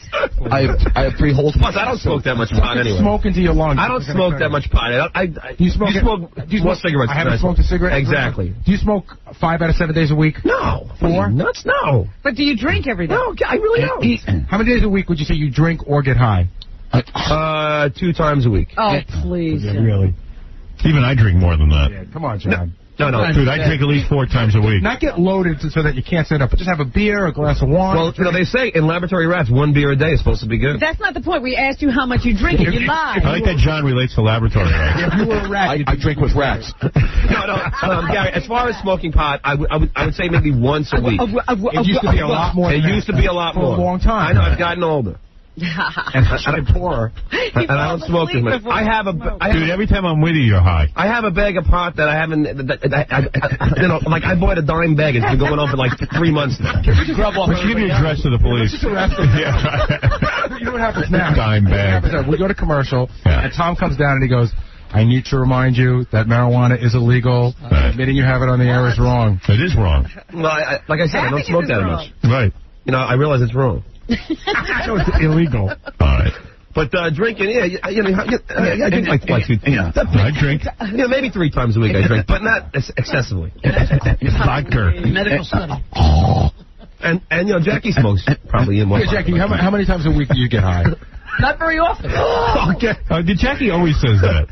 Every time you see him, though, great songs about it. Every time you see him, though, there's some marijuana involved or drinking. Jackie, except for your current bender, Jackie's on a health kick now. He lost some weight. Yeah. So going back to the beginning of that, right, before you were on this health kick. Jackie came in yesterday. His eyes were bloodshot red. It looked like someone punched him in both eyes. I go, Jack, what happened? I was swimming. Did a bunch of laps. Where? You're kidding. He swims now every day. He's got a gym in his apartment. That's a good thing. He goes to his apartment and he swims and works out. I noticed his eyes yesterday. I thought he was the man with the X-ray vision. Yeah. They were so red. All that chlorine. Can you put those little goggles? I can't wear goggles because they give you cancer. How long will it be? Summer's Hey, Jackie, put this rubber thing on your goggles. Summer's right around the corner. You know what that means. Right. It's only just a few months till Jackie comes in lobster red. Right. That's right. 28 of the year. He stayed out way too long. Oh, I'm getting skin cancer. But I'm not using the phone. Guilty Jackie ought to use the phone while he suns. He always looks so good with that bright red skin, too. Remember the year that Jackie went on vacation? And the blisters on his nose. Right. Remember the year Jackie went on vacation and he put that sun in his hair and he fell asleep so he came back red and looked like Edgar Winter? My hair changes color, but you still have your spare tire and your huge face. That's the way to talk about Howard, you ass. Hey, what are you bringing me into this for, you big tooth beaver? All right, why don't we take a break? When my time is up. Why don't we take a break? Speaking of beavers, I'm going to bring you an article. The people at Beaver College are mad at you. Why? They say you make fun of their school too much, you and Letterman, and they're thinking about changing the name. Really? A big vote. All right, let me read that. Idea for big vote. There are 2,800 people voting. Beaver College. I don't even think I've ever made fun of Beaver College. Maybe once. Yeah. I mean, who cares? When it came up in the news. Why don't they change it to Snatch University? Yeah, where do you go from Beaver? All right, let's take a break. We'll be back. Yeah, right after these words. Brooke Stern Show. Hi, my name is Kendra Jade. I'm the porn star that's had sex with Fat Ganji, Terry Springer, a 70-year-old British judge who was on Viagra, and countless others. But now I'm going to Las Vegas to be a whore. I'm moving on up. We're moving on now. I'm on a career roll. Have vagina, will travel. And here's my mentor, Howard Stern. Who was that? Kendra Jade. Oh, Kendra Jade. And by the way, we'll be playing another edition of Butt Billionaire. Yes, where you can win Kendra's butt, which is unreal. We had the audition yesterday? Yeah. We got some good guys playing. A lot of great guys coming down to play. Everyone is excited. So try and win a shot at Kendra J's bad side. Yes. And by the way, in just a couple of minutes, we'll be meeting a CP comic. Hey now. That's right. Hey now. Comedian Chris. How do you say his last name? Chris Fonseca, who is a comedian who has cerebral palsy. I always try to give these guys a shot. I've yet to find a CP comic who's funny. Yeah. But it could happen. Yeah, I mean, I feel bad for the guy. I want to give him a shot. Yeah. You know what else I can't understand? There's all those post office shootings. Because you'd think, as slow as postal workers are, there would be time to call the police.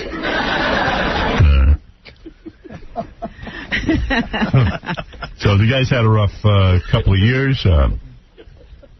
He's a good guy. He, in fact, he got the CP. His mother died giving birth to him, and from the trauma of the delivery, Chris was left with CP. Yeah, so he's had it all of his life. Oh yeah. Oh He yeah. came down with him. Yeah. He didn't come down with this, and he works a lot. This is the only life he's known. Mm-hmm. Where does he work? All over. He appeared on David Letterman, Really? the Latino Laugh Festival, and Arsenio and Baywatch. He's a Latino? Oh, yes, he's of Mexican heritage. You can't tell. He doesn't have the accent. No, I didn't hear him. So, anyway, the good news is he had no mother to ride his ass all the years he was growing up. Give him a hard time.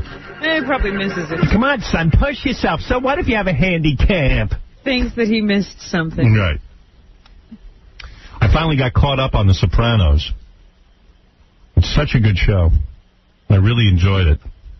And I'll tell you who's a good actor. Is this guy who plays... I don't even know his character's name. I don't know any of the characters. Christopher, yeah. I was telling Gary. Great. Imperiello or something. Christopher, he's good. He's real good.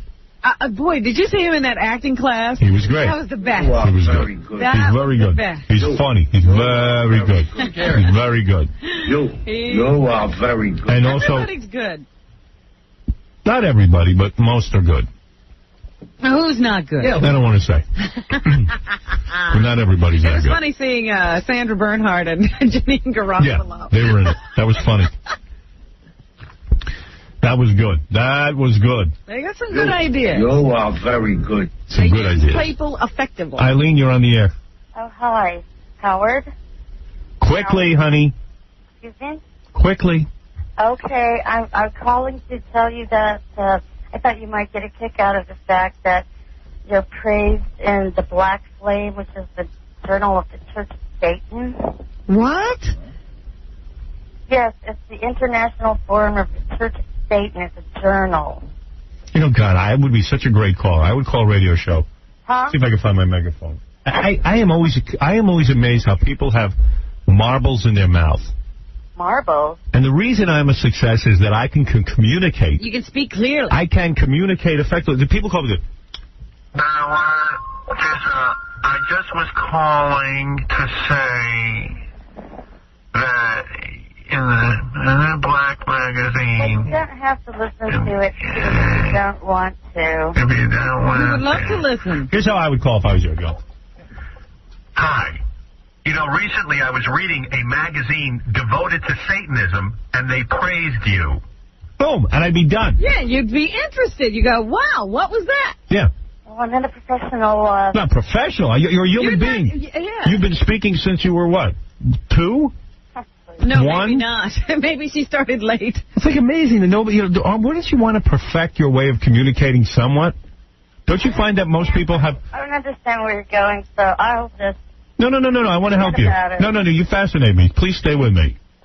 What did you want to... Did you find that a lot of people have trouble understanding you?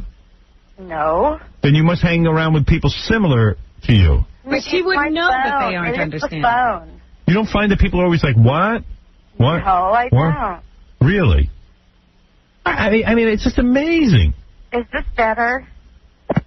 Yeah, that's better. Okay, now I'm on a grounded phone. Oh, I see. You switched phones. I thought you hung up. I was going to say that's much better. That was very clear. All right, now explain to me, you read a satanic magazine. I subscribed to it. Yes. Are you a Satanist? What, pardon me? I said, are you a Satanist? I'm a member, yes. Yeah, all right, so you believe in Satan? No, it's not exactly like that, but I didn't call to explain that religion to you. I just thought you might get a kick out of it. What this guy said about you under Satanic Cinema. All right, what did the man say about me? He praises you as the leading radio comedian of today, and that you are cherished by Satanists because you perform the function of being society's jester. All right, well, thank you. Well, okay, I just... Thank you. That, you know, officially the Antichrist. Yeah, all right. All hail Satan. Oh. So silly to believe in Satan. So silly to believe in any of these supernatural things. Satan, God. Everybody's got bubba mics. Get out of here. I know how was. I just want to call in. What? Jesus, learn to talk. Get the hell out of my life. Who needs you? Beat it. Leave me alone. Because you find a lot of these people don't want to move their lips. Satan took her brain. All right. Now, in the newspaper today, I tell you, I couldn't believe it. I was reading the front page, and right away I was interested. It says, actress accuses Bill Cosby of sex attack. Did you see that? Oh, yeah. I love that. Because I know he's got problems with me that I'm... Something's wrong with you. Something's wrong with me. I've never sexually attacked anyone. Although, who knows what this is? You never know, because it seems very confused in the article. A stunning actress. She is stunning. She is. Her in there, she's beautiful. Gorgeous black woman. A stunning actress who asked Bill Cosby for career advice accused the comedy legend of hanky-panky after the two dined alone at his swank Eastside townhouse, law enforcement sources said yesterday. Now that I even found very strange. Look, as a married guy, you think he'd... Yeah, why does he have to eat with her at the house alone? Maybe he wasn't up to anything. Let's not take her word for it. But he doesn't deny eating at the house alone. No, that he doesn't. That's amazing. Lachelle Covington. Lachelle? Yeah, Lachelle. It's Lachelle. Lachelle? What is that? What is going on? You read on, it's very funny. In the black community, Lachelle. Lachelle Covington, 20. Isn't it Michelle? It's Michelle, but we got Lachelle. All right. Lachelle Covington, 20, who has appeared on Cosby's CBS TV show, filed a police report saying the beloved comedian, not by me, the beloved comedian put her hand under his T-shirt and guided it south toward his sweatpants. And the reason for it is the best. You got to read. But Covington said she pulled her hand away and that and that was the end of it. She told Cosby she was leaving, and he said, that's fine. Cops consulted the Manhattan District Attorney's Office and decided no crime had been committed because until the very moment Covington pulled her hand away, all actions had been consensual. Well, my question is, why if you were in that situation and then Bill Cosby put his hand your hand under his shirt and then moved it down and you pulled away and said no and he said, okay, fine, would you call the police? Well, that's the weird thing. Cosby says the cops haven't been called, but the girl says they have. The cops absolutely had been called because they said they went to the DA and no crime had been committed. All right. Cops, why would you go to the police? In other words, he's not trying to force you to do anything. Cops consulted, maybe she wanted to know if a crime had been committed. She was consulted. Yeah, right.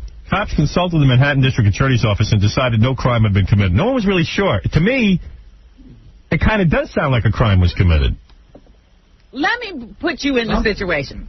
You go to somebody's house. Go ahead. All right? You're having a little dinner. Good. And then, they say, let's dance. All right. And you're dancing with that person, and then all of a sudden, their hand slips to your butt.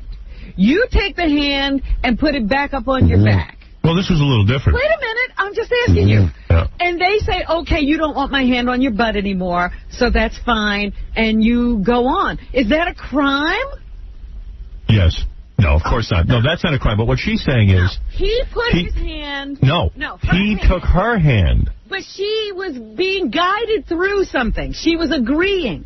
So he took her hand, put it under his shirt, and then started moving it down toward his pants. His sweatpants. Okay, wait a minute. Right.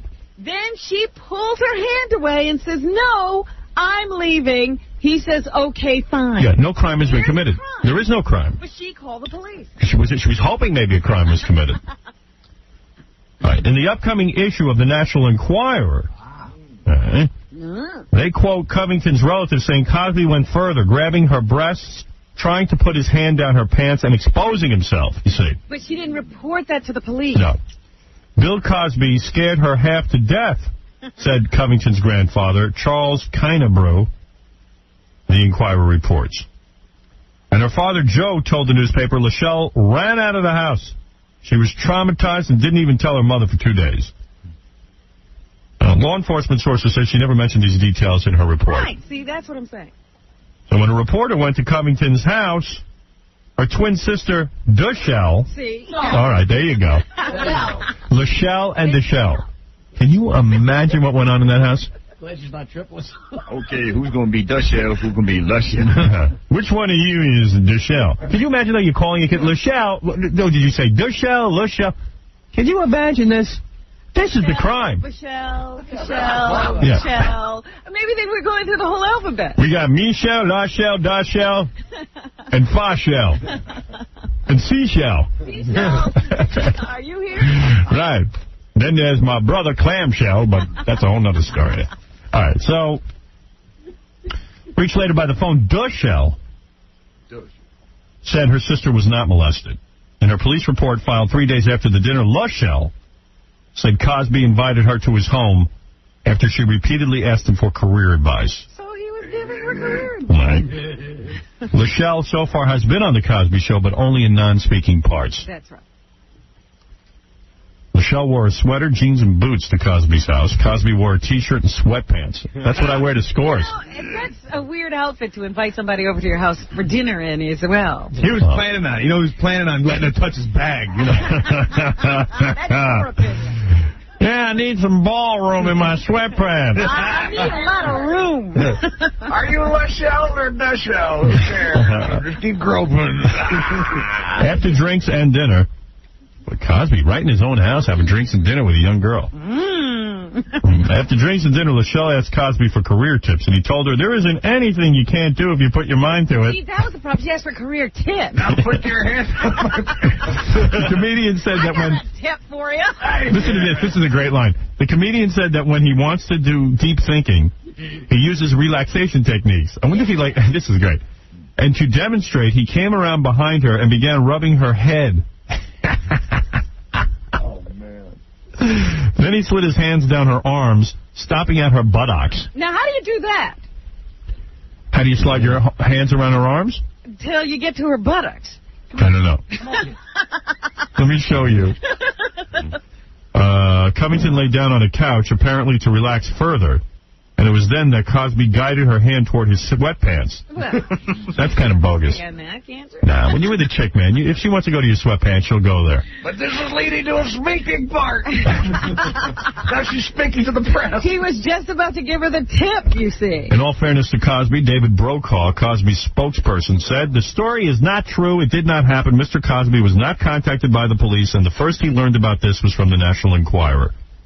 The Manhattan District's Attorney Office had no comment. So there it is. That's the story. That's the story. Whatever it is.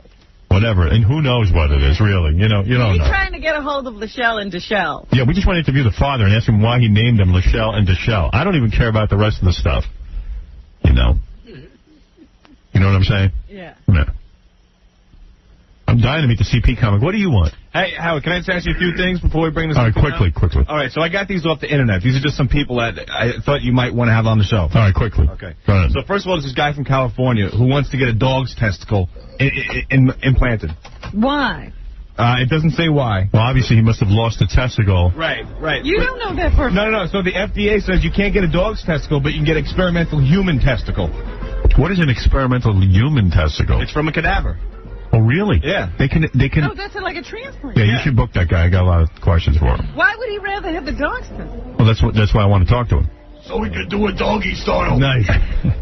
All right. So how there's a group called CRACK. It's Children Requiring a Caring Community, and it's a group that pays drug dealers to get sterile. They pay them. So this group is offering $200 to Robert Downey Jr. to have a vasectomy. Yeah. So far, 153 people took this $200. Like surgically sterilized? Yeah. Yeah. I don't care about that. Okay. There's a company who clones pets. Clones your pet? Clones pet? No, only Hollywood pets.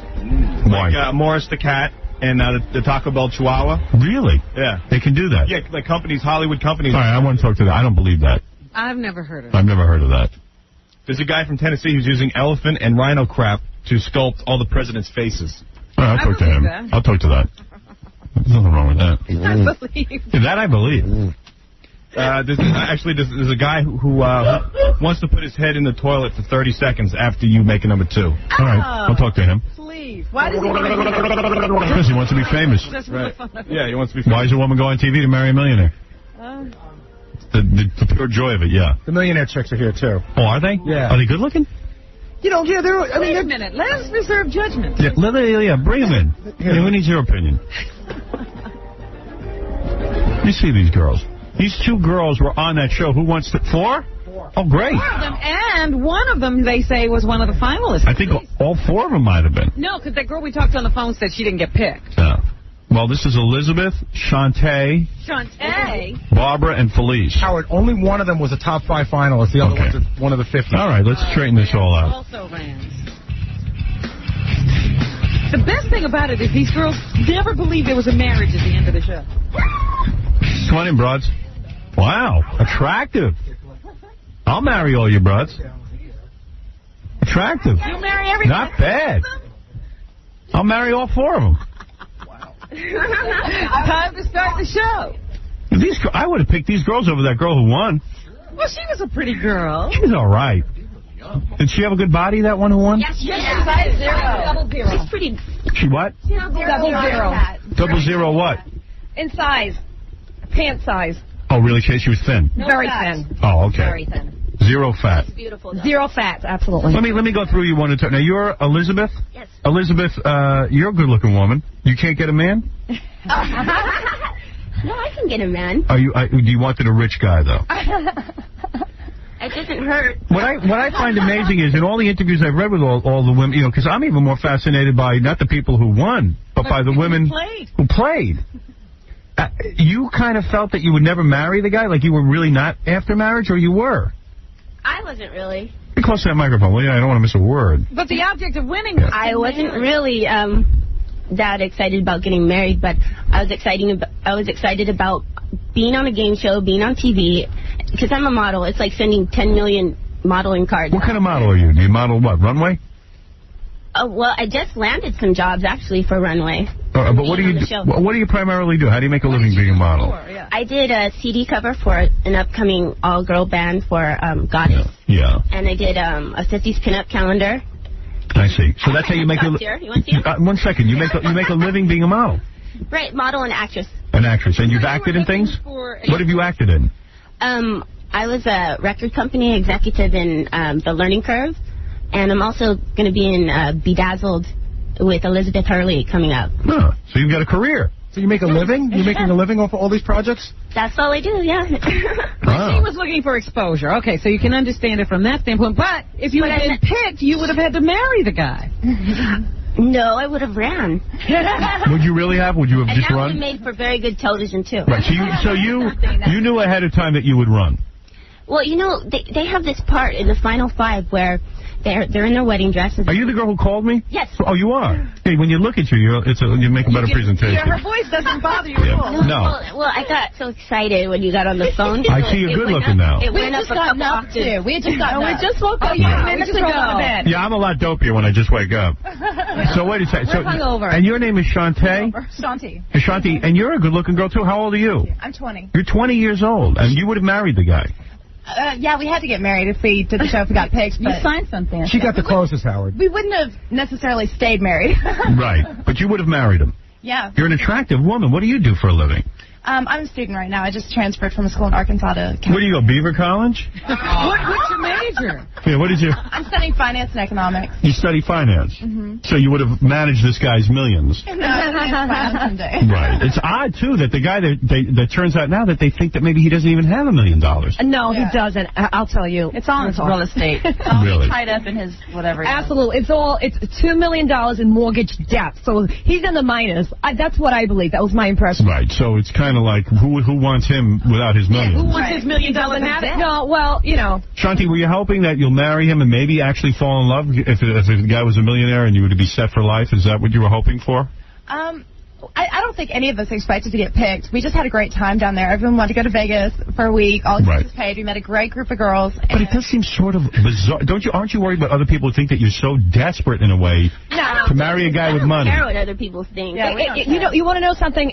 If they would have disclosed, if Jay Thomas would have said that we signed prenups, okay, then it would have changed the theme to the show. But the theme to the show was Who Wants to Marry a Multimillionaire? But they never said that we signed prenups. But wait a second. But still, you would have married a man, even though you would have had a prenup and you could have gotten out of it. Sound desperate. With a prenup, you're marrying him. It almost sounds like I don't care who the man is. If he's got millions of dollars, I'll just marry the poor bastard anyway. Look, if there's a prenup, where's the money? Well, we get the grand prize. Can I say something? Yeah. Even at the end of the day, goof or no goof, you're married to a guy. Whether you sleep with them or anything. But does that mean you just don't care about marriage? Well, we do care. You would rather marry a stranger and be famous. No. Is what you're saying. We risked it. We were. You're basically doing it for the fame. You know what? Trusting the show's producers to find a good man. Right, exactly. Thank you. Ambitious, that he was but what if you didn't? He was in his 30s. Hello. We were told at the beginning about this. We were told that was going to be a fake marriage. But still, as a woman, as a thinking human being, why would you allow a producer to do an arranged marriage for you? In other words, are you so desperate to be seen on television? No, really, that's what it seems like the motivation. I think some women. You know what? Sometimes I get desperate. You know, sometimes I feel I want to be married. Let me ask you something. If somebody said to me, listen, I know a great girl. She's a multimillionaire. She's gorgeous. She just wants a husband. I want you to marry her, sight unseen. I still would not do it. Well, it's more than that. Because but, you know, women... We were 60 women. Some of the women have this knight in shining armor thing going on. Right. You're saying you could love anyone as long as he has money. No. That's what you're saying. There could be a I said some of the women have that. Be honest. You are saying as long as a guy has a lot of money, I can marry anyone. Let's be honest. No, we're not. No. Then how come you wouldn't? But you would consider it. Would you guys appear on a show called Who Wants to Marry a Garbage Man? No. Why? Because they're usually really hideous. What if he's a really nice guy? It depends what neighborhood he's working in. What if he's a really nice guy? Would you participate in Let me ask you something. I want to ask you something. Supermodel? Well, no. The fact of the matter is, no, I would not. Because I happen to think marriage is a little more important.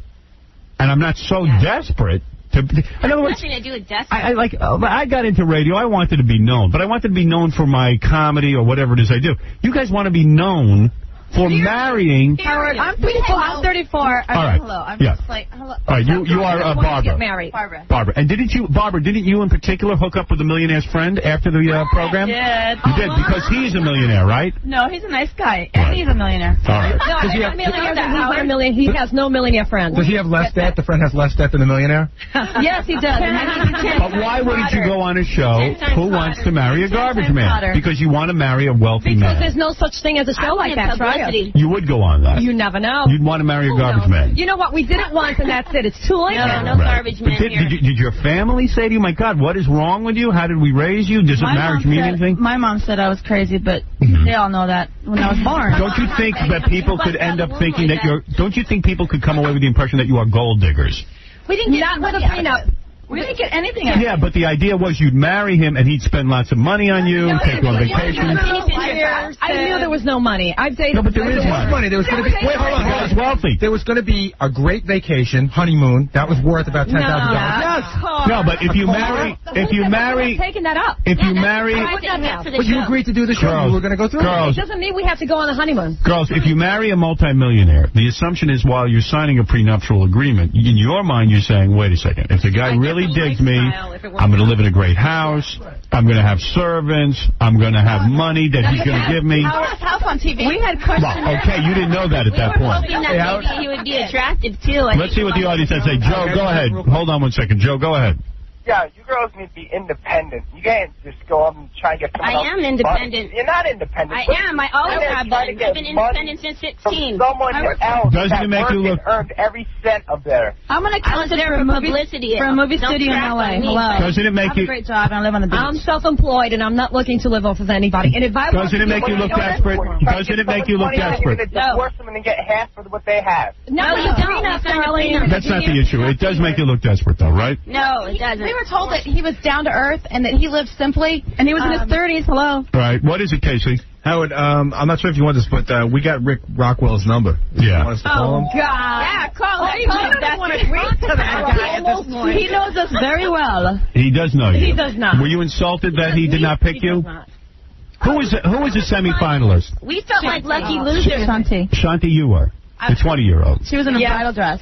He likes something young, I guess. Right. Well, who doesn't? Hey, Darva. What's wrong with a 20-year-old? I'm just saying she's 34.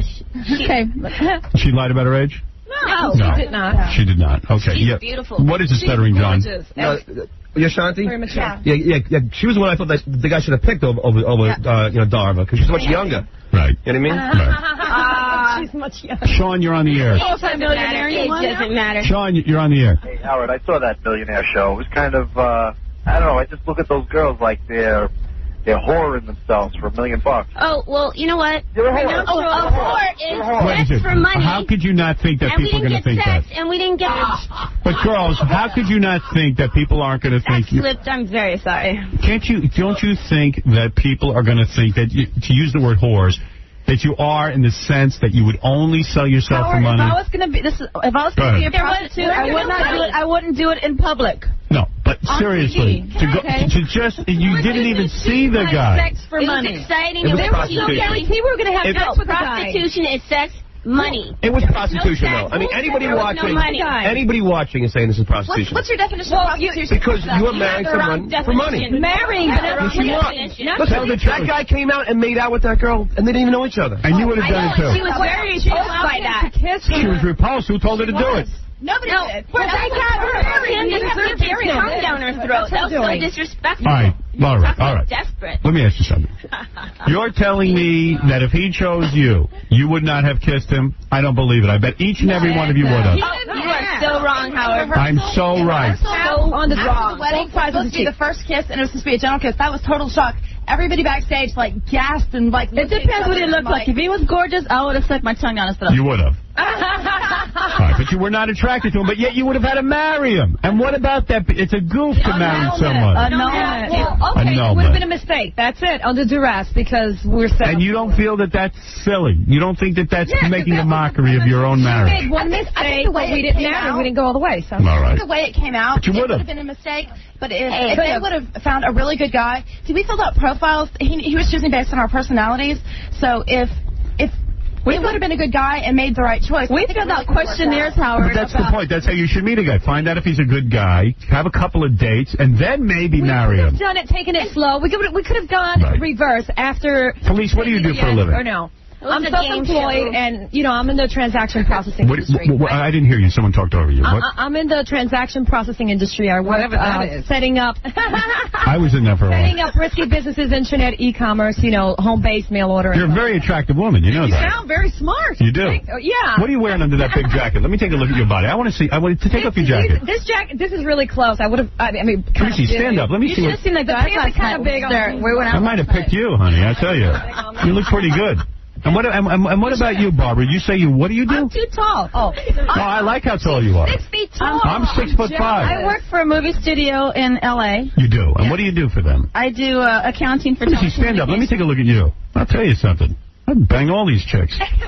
You got a nice little body on you. Turn around. Let me see your ass. Very nice. You'd bang anybody, Howard. Be quiet. That's not true. That's not true. You're there now. Let's see you. I never banged Dominic Barbara. Howard? Dominic, you're on the air. Go ahead. The funny part about this is that all the contracts were illegal. The prenup was illegal, and the agreement to get an annulment is definitely illegal. You can't contractually It was Vegas. There's different rules for Vegas. Oh, it wouldn't matter if it was you can't contractually agree to end a marriage before you get married because that's against public policy. It sounds like he's been drinking. It was an agreement. He sounds like he's been drinking? It wasn't an agreement for an annulment. It was an agreement that if... We had 3 lawyers go over it with us, and it was Las Vegas, and it was on the rules for Las Vegas. It wasn't an agreement for an annulment. It was only an agreement that... It actually doesn't sound like Fox researched all too well on this thing. Right. That if either party wanted an annulment, it couldn't be contested. Howard, I want to say something. They had Tell the truth. Tell the truth. You guys would have liked to have won, and you wish you were in that other woman's shoes right now, getting all those press interviews. No, I want to yes, you do. keep my job. Because you guys want to be famous. Tell the truth. Not getting enough interviews. You guys want to be famous. At the end. We won because we lost. I want to be famous. Sour grapes. You would love to be the one who won and get all... the one whose name we know. And the winner got prizes. Darva. All right. I don't think she's handling it very well. No problem. Howard thing. So you would have handled it better. I don't think it's necessary to be so mean. You wish it was you. You would have handled it. Yes. Come on. Why did you all enter if you didn't wish it was you? Lucky losers. Whatever. We had no idea this would be so big. I don't think everyone's being honest here. I think that you enter a thing like that hoping you'll be the winner and hoping you'll be chosen. It was just love. It was, to me, it was a fantasy. Like, oh my God, that's so sweet. I cried at the wedding because that's not something. So tell the truth. You wish it would have been you. Why won't you admit that? Why is that such a shame? Initially, come on. We entered to win at the very beginning. But then as we progressed, we learned a little bit about the guy, and we weren't that impressed. And actually, a lot of girls were prepared to say no. Believe it or not. We're discussing it. There were girls there that really wanted. Why don't you girls slip into bikinis and let me look over your body? We didn't bring any. That everybody who's been interviewed said, well, we really didn't think the marriage was real. What is it, Benji? That's a lie. That's a lie right there. Go ahead. What is it? I just had a question. Yeah. I have nothing wrong with the idea that they want to do it. I think it's cool. But why are so many of you guys acting like such martyrs like Fox set you up? No way. I don't think Fox set us up. Reggie, I don't think they're saying that. Get out of here. When did you become a part of my show? I love Fox. Leave. We're just saying that it made it sound No, don't even answer him. He's just way off base. If they would have found maybe... Go ahead, Lisa. Hi, how you doing, Howard? Yeah. You know, these girls are saying they didn't do it for the money, but didn't the winner get $150,000 in cash prizes regardless? Yes. No, she got 100,000. She got 100,000 in prizes, which was the ring, the honeymoon, which was miserable. $100,000. Okay, lady. And prizes. Well, you're not listening to the answer. The girls are giving you an answer. I'm trying to talk. 6 of them weren't talking at once. Okay, well, I'm the only one talking now. She got a ring, $35,000. And she got a Isuzu Trooper, $17,000. Oh, that's nice. And then the honeymoon, and that's she didn't get any cash, so... She got $35,000, you said. I know. $35,000 ring. Yeah, but that's cash. She's going to sell it. Exactly. She's going to sell it. Talking it the next day. They're going to sell it. That's Well, I it. got a deal on the ring, so they probably got it for free. Good for her. Approached by Playboy and Penthouse. Right. I want to do Playboy. You do? Playboy, too. Well, you're going to have to get naked now and let me look you over, and I'll recommend you if you want. Were you willing to get naked right now? If you're going to do Playboy, you got to be nude. Take off your clothes. I'll tell you if you can be in. You're not Hugh Hefner. Take off your clothes now, and I'll tell you if you can be in. What's so funny about that? Very funny. That's what gets me. Howard, I'm too tall. I'm 6 feet tall, Howard. You're not too tall, honey. What? They can take pictures of In you New and York, shrink they them want down. you like that, baby. Right. I don't know why you guys are laughing at Howard. He's not Hugh Hefner, but I got to tell you something. He's got Hugh's ear, and we deal with Playboy all the time. And we've sent a ton of girls to Playboy who've made the magazine. That's right. Go to the Playboy parties all the time. You do? Yeah. All right, take off your clothes. Let me take a look. Did you see the Playmate of the Year last year? She was on the show. That's how she got in. Strip down your bra and panties right now. I know her. Bikini's right there. I know her. You know her. Oh, You want me to get your bikini? Look, they do. Look at that. I didn't into the mansion. Oh, my God. You girls want to slip into some bikinis? Elizabeth, You know, sometimes some of us need to wax. Okay, wait. What's the big I don't need to wax. Go ahead. bikinis, but who are we going to marry? Marry Gary, the one with the big teeth over there. No, I'm not marrying a 34-year-old Playmate. George, you're on the air. Hey, there's a new game show coming on next month. You want to fillet a billionaire. Girls, would you fillet a billionaire? Will you go on that show? What is All right. Fillet? Who said that? Number... Sean, how old are you, 20? You don't know what fillet means? Sure. Let me show you what it is.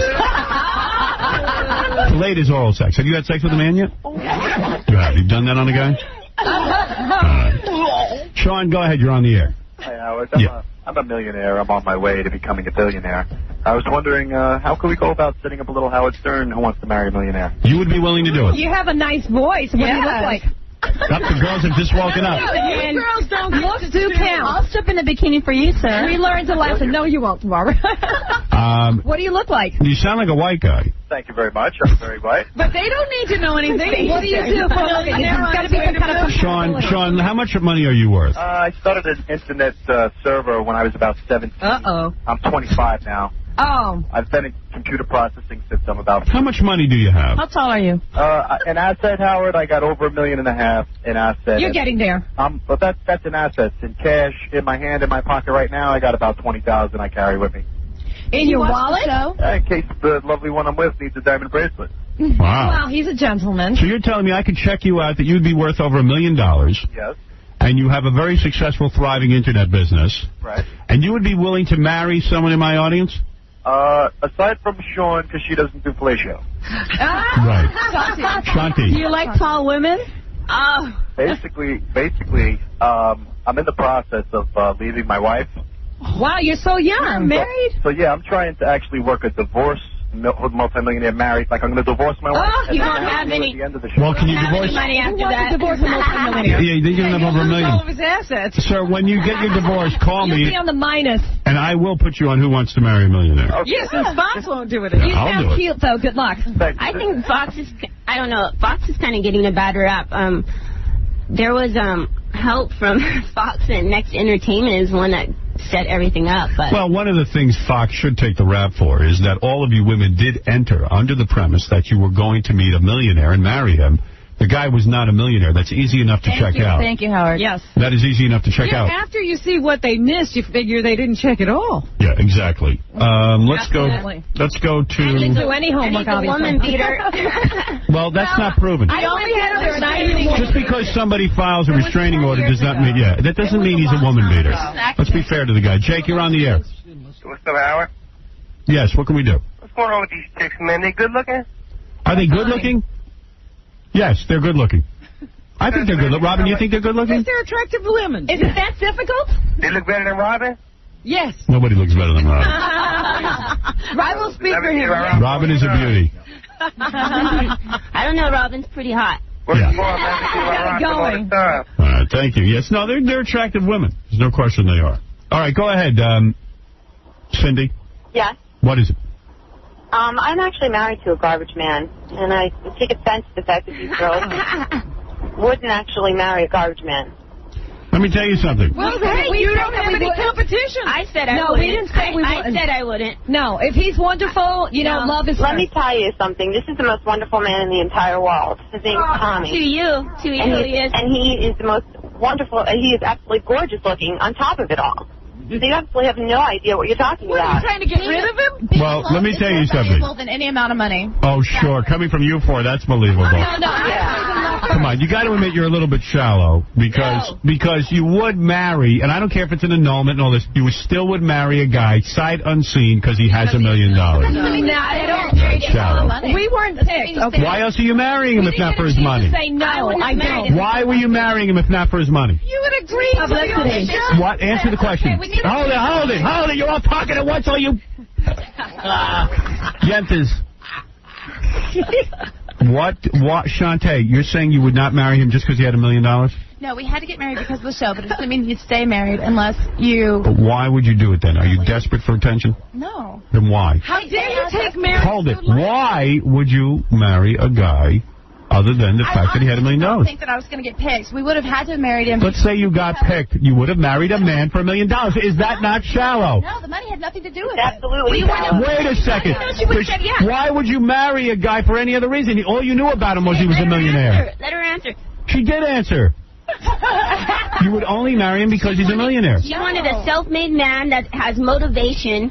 I would marry someone that's doing just as good as me. I wouldn't marry someone that that makes less money than me. I wouldn't, because that brings stress into the relationship. I don't believe that. If I had any money, I'd marry a poor man. Marry him. Howard, Yes, go ahead. I think one at a time. Like I said, I think it's sexy in a man who gets up for work and has goals and has something. Or just has a lot of money in his pocket. Well, right. No, I like a man. You don't even know if he had goals. He's that way. We knew he was self-made. Well, we like somebody who's competent. Right, but you would marry a man just because he has $1 million? No, because they're motivated to make that $1 million. Multi-million. I can't see how you don't see that as shallow. Yes. It is shallow because, you know what? They all immediately discounted the garbage man just based on that. They don't know anything about a guy. And then, of course, you all immediately... What about your garbage man? Is he bad? They're ugly in my neighborhood. All right, Lou, you're a garbage man. Go ahead, Lou. Yo, Big Lou from Philly. Yo, which one of these guys want to marry a garbage man? No. None of them. I got $5,000 in cash. No, we're not for sale. They have $5,000. Married anymore. Yo, it's Big Lou from Philly. Waste man. All right, get out of here. I resent, though, that you guys are screaming that these girls are shallow. All you go for is looks. That's right, but I say I'm shallow. We admitted up front. That's the difference. You admit it. Okay. Howard. Hey, Howard. I'm not screaming at. I'm trying to get them to admit that they're shallow, and they will not admit it. I'll admit I'm shallow. You better look goddamn good if I'm going to bang you. Hey, Howard. Yeah. You think I'm shallow because I wanted publicity? Yeah. Okay, then I'm shallow. All right, so you admit you're shallow. I'm shallow. Shantae, do you admit you're shallow? No. You do not. No. You do not admit you're shallow. Barbara, do you admit you're shallow, that you would marry a guy just for $1 million? No. You don't see it. What if a guy had $1 million? I'll say one thing. Go ahead, police. Okay. I'm sorry. I'll say one thing. Thank you. I had similar intentions to the groom, okay? Because he wanted publicity because he's written a couple of books. Good. I have 3 books, and also including a poem book, and I did want some publicity, I'll be honest. So that is shallow. You're I shallow. repent. All right, so you're shallow. Okay, good. God good. forgive me. Admit it. You know, I'm human. But we're only speaking for us. And let me tell you something, Robin. You might talk about my shallowness, but there's a difference. Yes, I'll tell you there's a difference. How is there a difference? If you tell me a woman is good looking, would I marry her sight unseen? All right. So, absolutely will not. but big difference. It would be sightseeing her. You'd see her. Of course I would. Murderer. Right. You're not even going to ask No, that question. I would care if she was an ex-murderer. You would. Yes, I would. Ask the question. There's a whole difference between a woman. Ask the question. Yes, I would. No. You can't tell me what I'd ask. You don't see the difference between a meeting and a marriage? Yes. A meeting and a marriage is two different things. To you, I know a woman. You ask what she looks like. No, I don't say I'll marry her. What is her background? You want to meet her because she's good looking. Now you're just you're making a useless point. I'll tell you why. It's not a useless point. I would meet anybody. You're as shallow as the No, I'm not. And I'll tell you why. If somebody said to me, I have a friend who's really nice, attractive woman, wants to meet you, sure, you would be interested. I would not marry her sight unseen. You would not a male or a bride. There's a big difference here. All you care about his looks. No, she'd have to be a nice person, too. After you met her. Right. Would I have to be attracted to her? Yes. It's a meeting. A blind date is It's called a blind date. You don't want it. No. Actually, I want to go on a blind date next. You do want to go on a blind date? I'll go on a blind date with you. I'm A blindfold, you know. blind anymore. Hey, Howard. Yeah. Shanti, is that your name? She's flailing her arms at me. She got. Go ahead, Shantae. I've got to go. I've got a plane to catch. Where are you going, honey? I'm going home. Where is it? San Diego. San Diego? Yeah. You wearing any panties? Oh, you shouldn't tell them. Are you wearing panties? San Diego's a pretty big place. You are wearing panties? Yes. You're an attractive girl, I'll tell you that. What about Elizabeth? What's the chance of us seeing your rack? Any chance?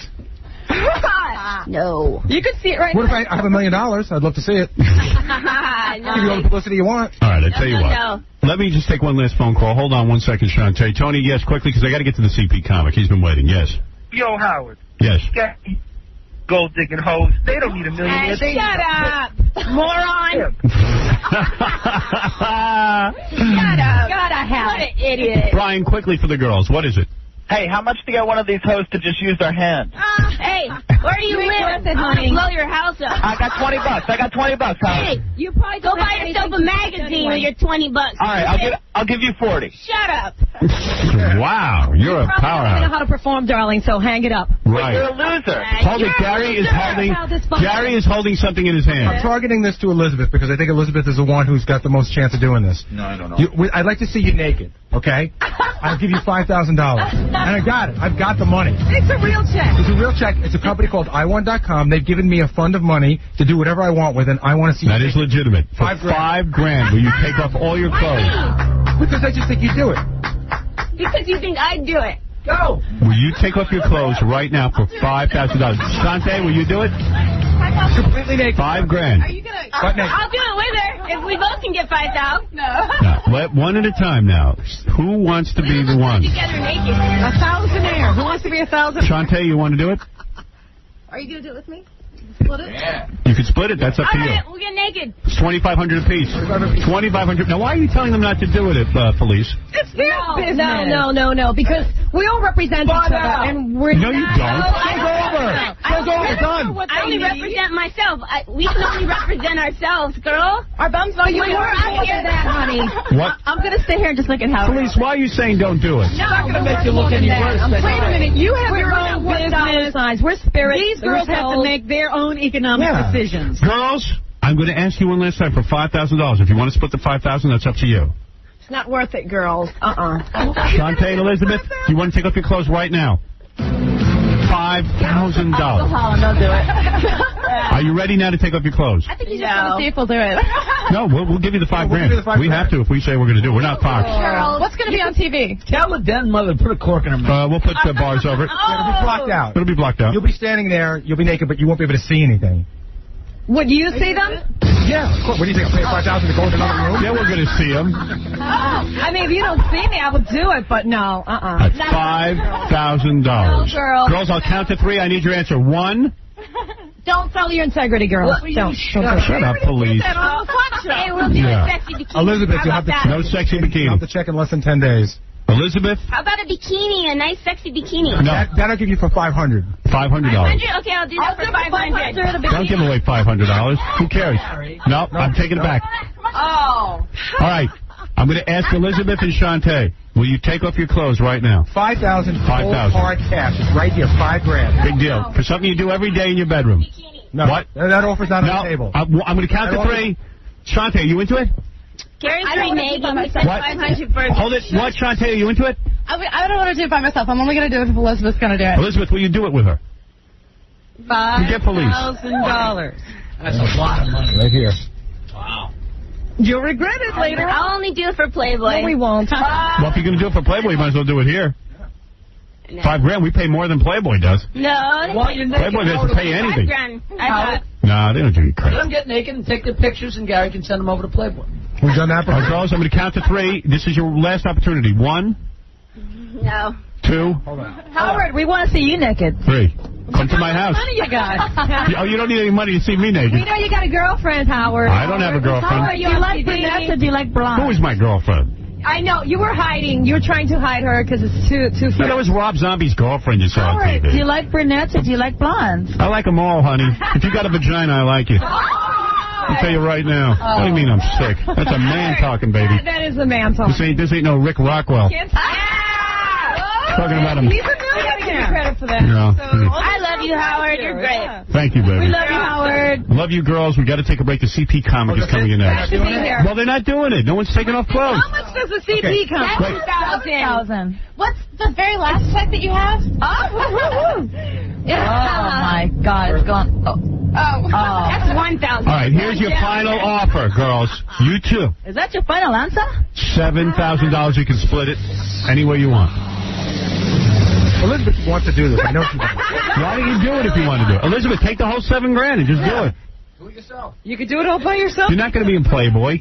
Come on, Elizabeth. You have a hot body. I saw I it. already got a letter from them. You can have all the letters you want. You're not in there. I got letters from Playboy. Elizabeth. Yeah, we all have letters from Playboy. Let's get down to facts. You know what this is going to do? It's going to pay your rent for a good 4 or 5 months. At least. Maybe more. $7,000. How much my rent is?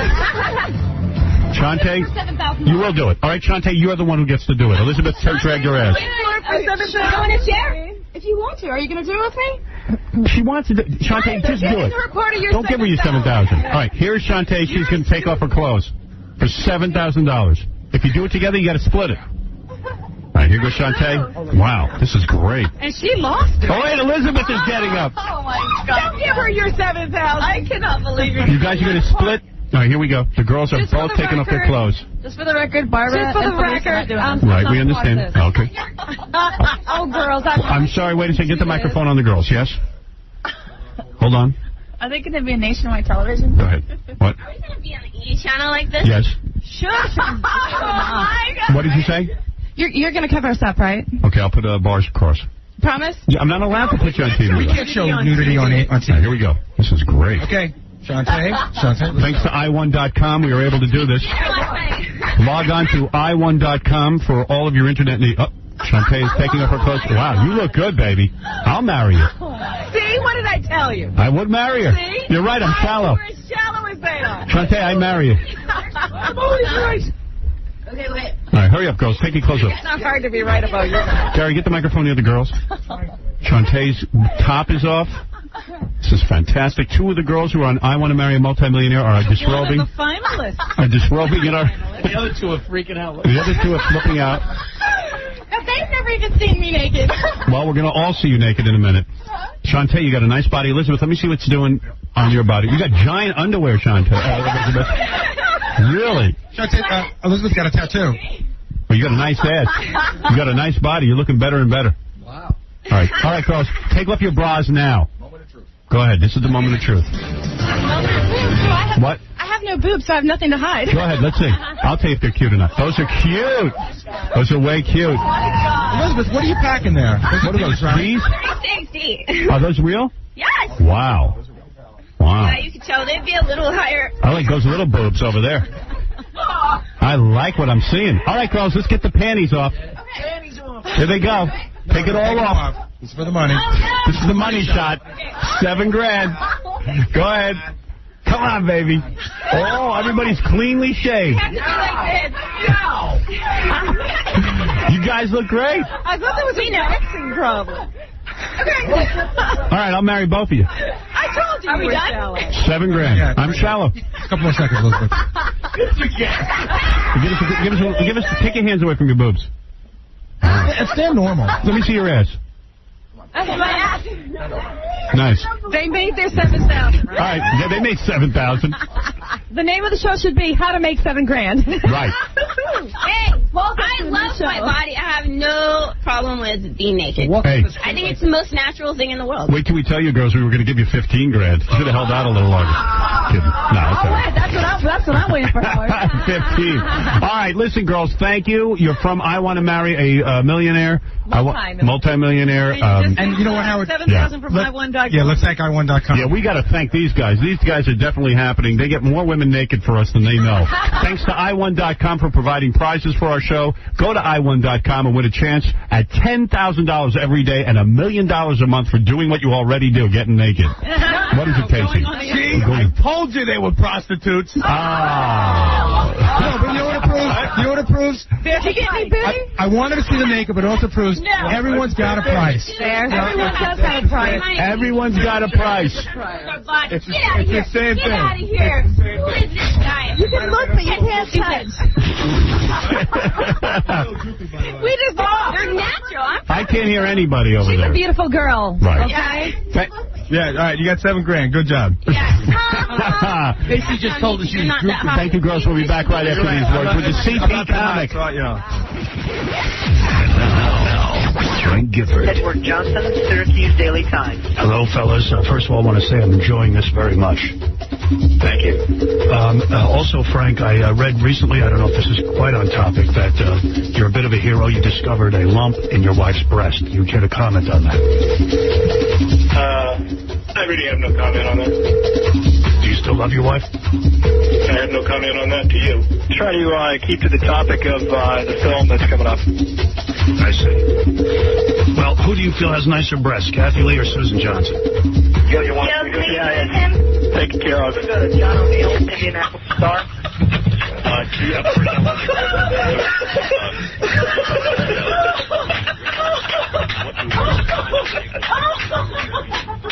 What'd they do? Get him out! The Howard Stern Show. 92.3. Here's one. That's why he refuses to know anything. Howard Stern.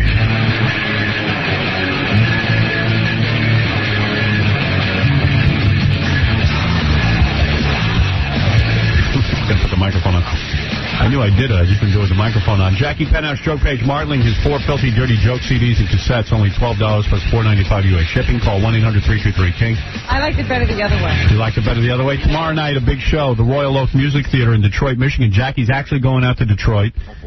Tickets include post-party for MP3 Jokes and Jokeland web mall. Visit jokeland.com. Yes. And that's how? All the way to Detroit. Yeah. All right, this gentleman's name is Chris Fonseca. He is a CP comic. There's a lot of these around now. People with cerebral palsy. People with disabilities are getting into comedy. Isn't that something? And that's We had deaf comedians. Hey, how about these CP comics, boy? I got to tell you, where's my notes on the CP comic? Oh, here they are. Okay, Chris Fonseca.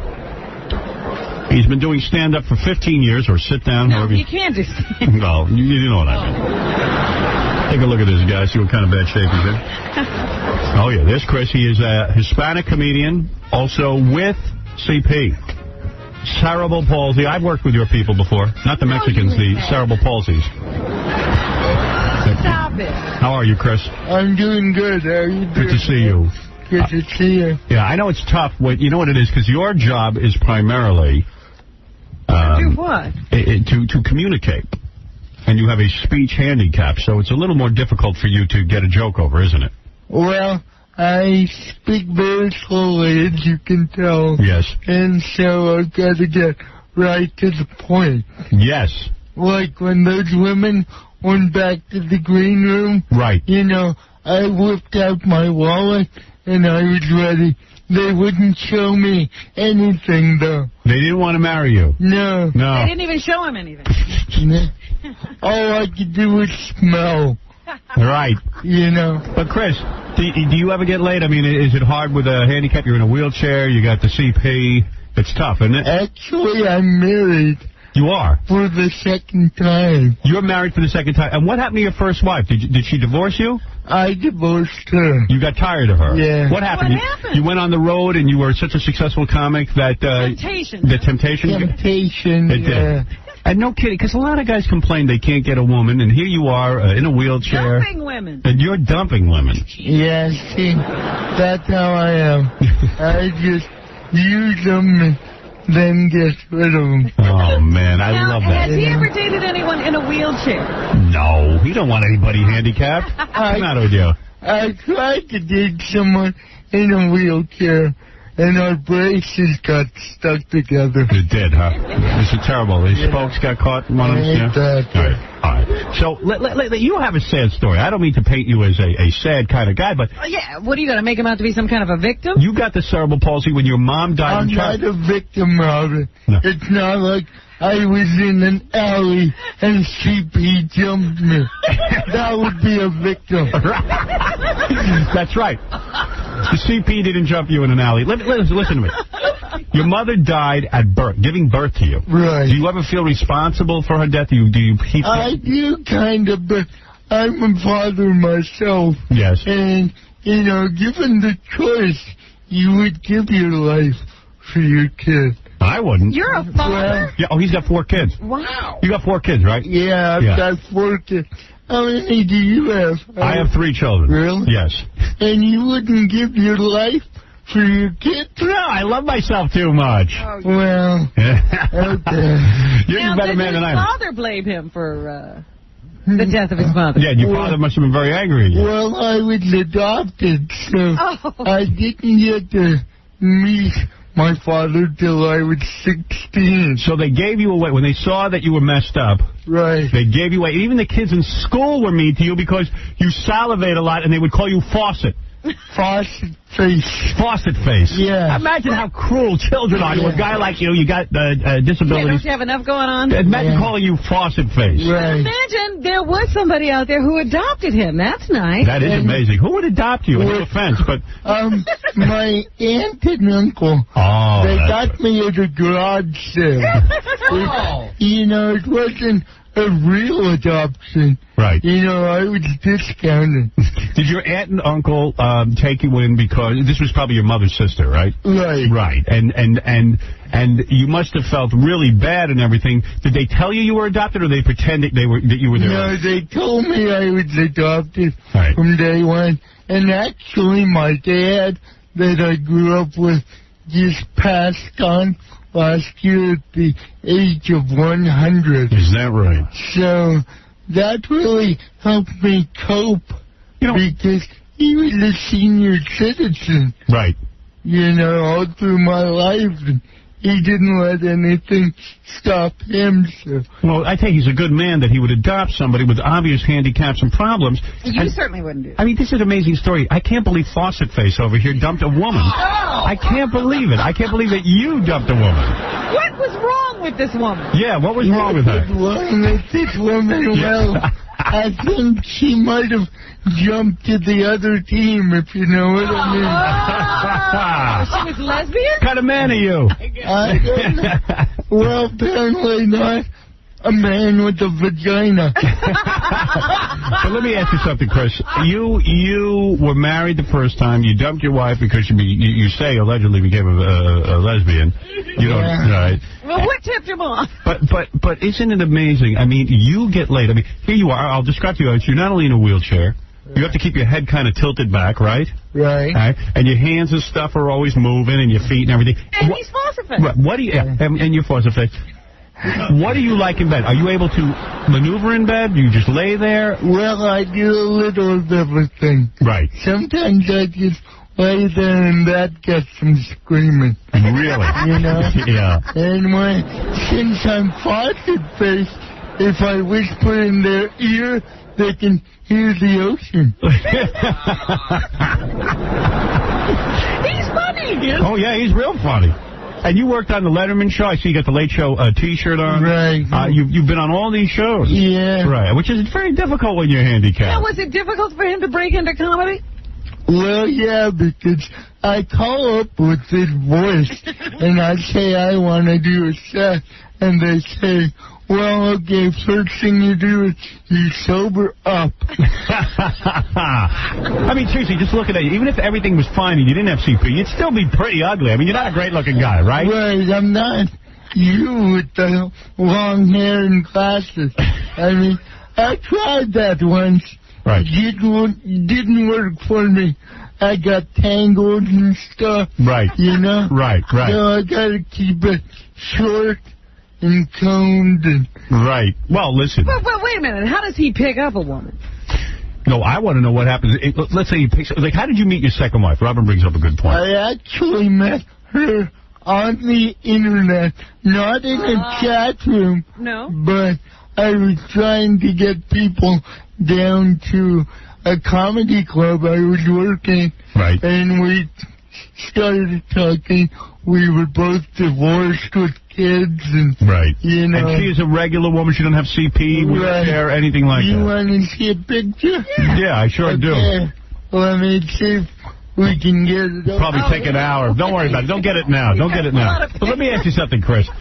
You're telling me not only do you have a wife, but when the first time you go to bed with her, does she have to help you out of the wheelchair into the bed? Oh, no, I can jump in. You can. You know, the little head works for that, too. Right. And you have full control over your genitalia? Exactly. Right. Yeah. And is this a Mexican broad or a white woman? What is it? It's a white woman. A white woman? Yeah. You know they'll marry anybody. Yeah, these white women. You ever try to get a gig doing books on tape? No. No? I could do War and Peace. Let me see a picture of your I was wife. thinking that he could read the Eichmann book. Now, I'm looking at a picture of your wife. She is a good-looking woman. Yeah? It's hard, yes. It's very hard to believe that you got her. And look at this family. What kind of money does he pull down? Yeah, what kind of bread are you making? You must be a millionaire or something. Oh, yeah. But no, really, how much Me money? and Rick Rockwell. Yeah, do you make over $100,000 a year? I make close to it. Really? Yeah. No kidding. Well, I congratulations. didn't know there was that kind of money in comedy. Well, I tell you are a funny guy. I'll give you that. Well, thank you. Yeah, and you satisfy your wife. In other words, you're able to give her an orgasm. I hope so. All right. Either that or she's faking big time. Yeah, you don't cheat or anything. Oh, no. You don't run around on her.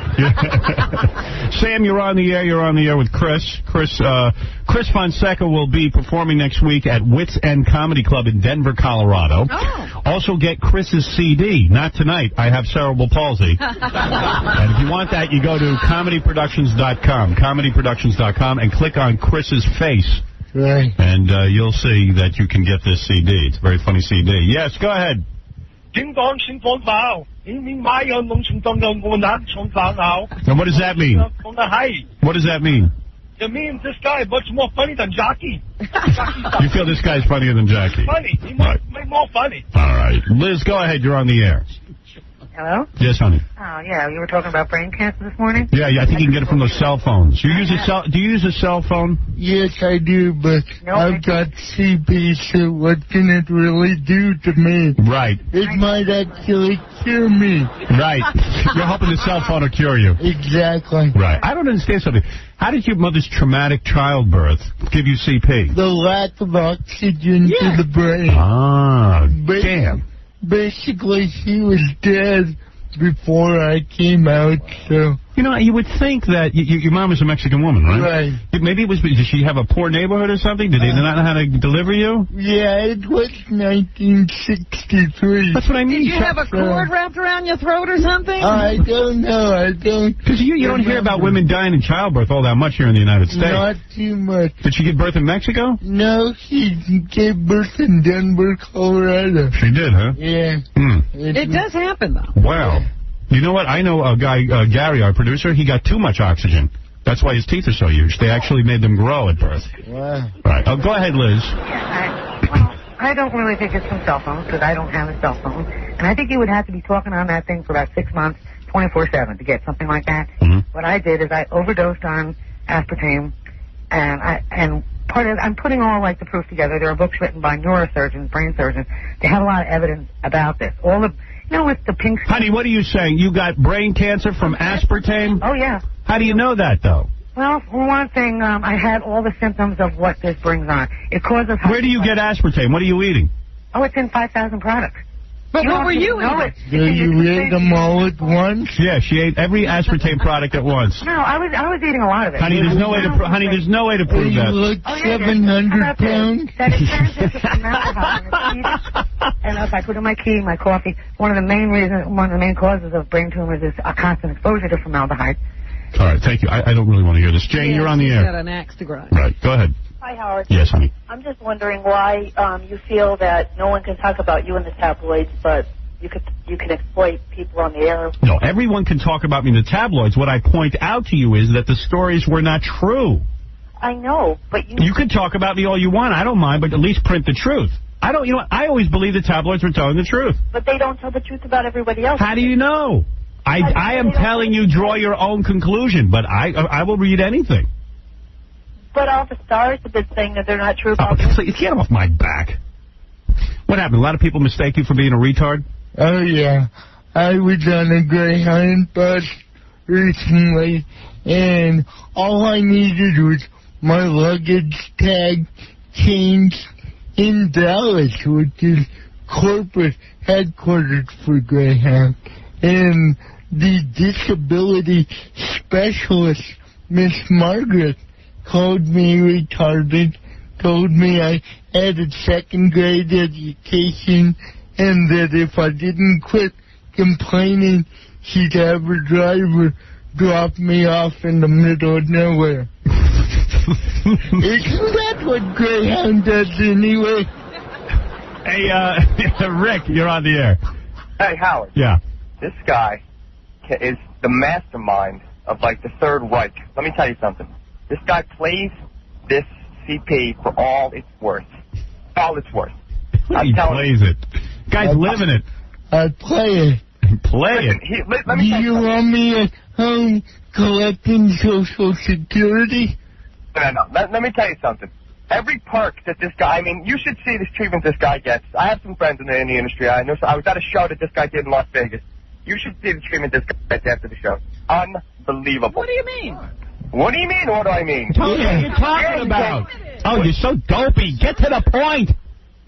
What kind of perks? What is this? We should burn every cerebral palsy victim on Earth. Oh, please. Oh, how ridiculous. Thank you. Thank you. Let him. Nothing to say. Yeah. Well, let me tell you something, Chris. I think you're funny. Thank you. You've certainly proven you're funny here today. You're a lot funnier than some of the people who are working on this show. I was wondering, how do they get him up on stage? Well, I can walk with a walker. Oh, you can? Yeah. What do you think, Ron? What's the matter with you? Actually, I take Jerry Falwell with me. Listen, I apologize for that guy's last comments. I happen to know who that was. That was Les Moonves, the head of the programming for this network. That was very nice of him. I don't really agree with him. I've heard that about Les. Right. Do you smoke weed to get over your pain? No, I don't really have pain, but weed helps anyway. I take heroin. What is it? Right. All right. Hey, Chris, thanks. And we'll be looking for you next week at Wits End Comedy Club in Denver, Colorado. Also, to get Chris's CD, Not Tonight, I Have Cerebral Palsy, go to comedyproductions.com and click on Chris Fonseca, Fonseca. Thank you, Howard. Pleasure speaking to you, Chris. Good man. That guy did a good shot. Funny guy? He's a funny guy. Not like these other stiffs who come on here and don't have anything funny to say. And there's nothing wrong with him. No, he's good. Chris Fonseca. He might have CP, but he knows what he's talking about. He's doing something, man. I think he's playing with himself now. He gets up and walks out like a normal guy. Yeah. That'd be funny. Like he totally scammed us. Take care, Chris. Nice meeting you. Hi, Chris. No, I think he really has seen. No, he's really messed up. His hands are shaking and everything. He's drooling all over his sweatshirt. I know. Well, you can see the stuff coming out of him. Yeah, he's got the real deal. Yeah. See, when I volunteered at that CP center, if I had a nice, funny guy like that, I would have enjoyed it. You had a guy who could hardly communicate. I had a guy who would just go... Did he have to point to letters and stuff to try to get something across? You'd hand him a special plastic book with stuff written in it, and he'd have to point to what he wanted. Yeah. And it was plastic because he was drooling all over the book. Of course. And he would like get angry and violent. Because you couldn't understand. Yeah. You frustrated the guy. I'd go, listen, I don't know what you want. No. No. Poor guy doesn't want to might have to point to the bedpan 50 times. No, it wasn't even bedpan. It would be like the woman goes, okay, it's your first day. I don't understand to this day why they gave me the toughest case. They go, this is a very difficult case. If you have any problems, come and get us. They stick me alone in a room with this guy. And they said, listen, he likes to listen to music. You know, talking to me like a very patronizing way. You know. Right, like you don't have a problem. Yeah, like I have CP. Yeah. He likes to listen to music. Why don't you just ask him what records he likes? Now, they knew full well this guy's crazy. They like to see people suffer. Yeah, so I hand it, and I was a little kid. I hand him this book, and I go, what record would you like to listen to? He goes, He was a teenager. Yeah, he might have been a man. He might have been 25. You can't tell their age. You were a teenager. I was a teenager. I wasn't even a teenager. What, were you, 9? Oh, no, maybe I was 14. Okay. That ain't no teenager. So anyway, the guy goes, What did he want to listen to? I don't know to this day. Then he starts rocking his chair violently. Did he almost turn himself over? Yeah, and I got so nervous I thought he was going to hurt himself. I was scared. And the guy was like, I said, well, do you want me to put on this song?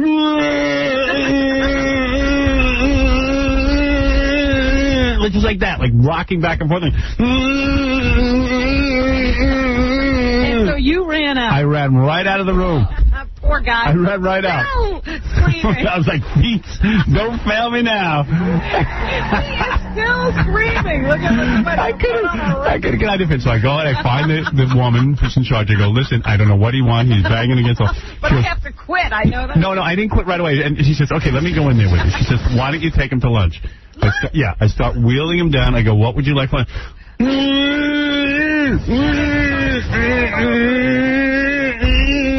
He starts trembling and stuff in the hallway. And I just said, I'm out of here. I'm out of here. Where that poor guy is now. So my mother was like, you should go over to the Roosevelt Cerebral Palsy Center and volunteer. You should do something good for the community. I go, good for the community? I hate this community. She doesn't know you. No. I don't want to do anything good. Just living is hard enough. Anybody. You need all the help. I'm handicapped. Somebody help me. Somebody volunteer for you. Yeah. I was just like, hey, they're not even paying me for this. Like, give me some dough. This is a tough case. Give me somebody like the CP Comics. Someone to make me laugh. Someone I can pal around with. Funny. Yeah. Funny. Like, that's what I was expecting. I just wanted a mild cerebral palsy case. Like, what are you doing, man? Something just to make you laugh. Some old salty guy who would learn something, hey, how you doing, man? Did you ever consider that scene for the movie when you made it? Well, for the movie, they would have burned the movie. Me running out of the CP center for that movie. It was bad enough throwing the Frisbee at the middle of the end. Yeah, that's a second movie. You know how many people complained about the cerebral, me throwing the Frisbee at the guy? Yeah, they were freaking out over that. They're making fun of the mentally ill. There could be so many stories. I mean, we could have done him at that Easter Seals. Oh, Jesus. That would have been a real dark movie. All my handicap stories. I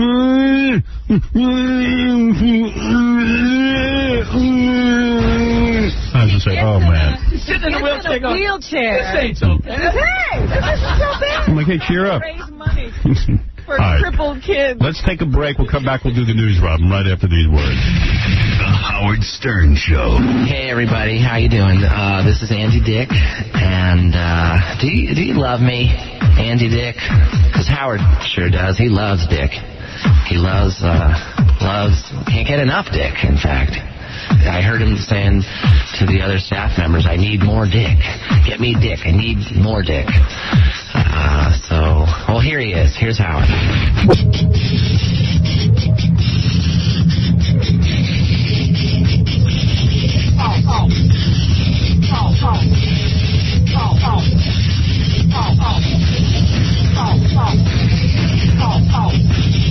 Yeah, all right. Oh. So, there's so many amazing things in the news. The John Travolta bizarre baby secret. Claudia Schiffer claiming she didn't have sex for 5 years. Well, she doesn't claim. No, friends else claim. I wonder if that's true. Well, Supermodel. We'll have to talk to somebody about it. Well, I don't know. You never know if this stuff's true, but supermodel Claudia Schiffer's 5-year romance with Hocus Pocus performer David Copperfield was anything but magical, says a source. They didn't make love the whole time they were together. Rumors that Copperfield's relationship with Schiffer was just an illusion have swirled around the couple since she first appeared on the Magic Man's arms 6 years ago. He was 43, she's 29. Maybe he felt that, you know. Richard Jeffries, father of the German beauty's fiancé, Tim. Richard Jeffries, father of the German beauty's fiancé, okay, claims David Copperfield had no sex for 5 years with Claudia. That's it. So there. Who knows? But, you know, I mean, David Copperfield hasn't sued or anything. Yeah, but why should, why would, okay, let's say, okay, what they imply then is that David Copperfield had no interest in having sex with her. Why would Claudia Schiffer go along with that? Why? She's a wealthy woman. I don't know why. Yeah. All right, forget it. But what's they in the say real in the news? article that, you know, maybe she was a virgin. Who knows? I don't know. You don't know that much, do you? She has no desires? You know, she could have been saving herself, never had, you know, it given to her really good, so it wasn't an issue. Yeah, well, she says with this guy she's engaged to now, she never had it so good. See? Sexually. And now, you know, she's hot for it. I'd like some woman to come forward and say she never had it so good sexually with me. Well, there's time. It's time? I took 7 years off, remember? You did take 7 years off. There it is. Jackie took 7 years off? Now I'm getting the high hard one, the whale. Well, when you took 7 years off, you didn't have a boyfriend. That's right. She had a boyfriend. I wasn't with some guy. Right. You would have been happy to do it. Couldn't find the right guy to give it to you.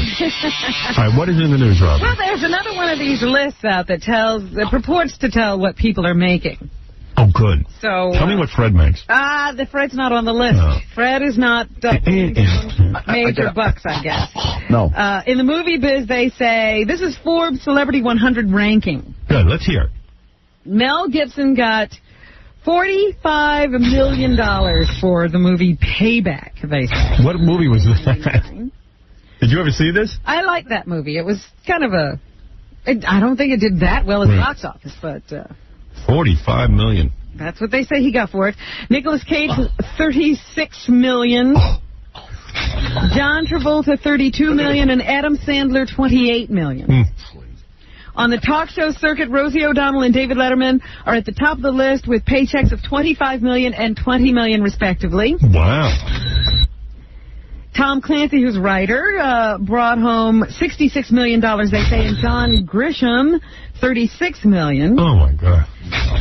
Motormouth's Rush Limbaugh and Howard Stern are also on the list. They say Limbaugh gets $22 million. $22 million for that garbage? And Howard Stern picked up $18 million. 18? I should be getting more than that, fatso. I want more. Yet another sign that women don't get a fair shake on the pay front. Joy Brown and Laura Schlesinger got only $2 million and $13 million. Well, they're women.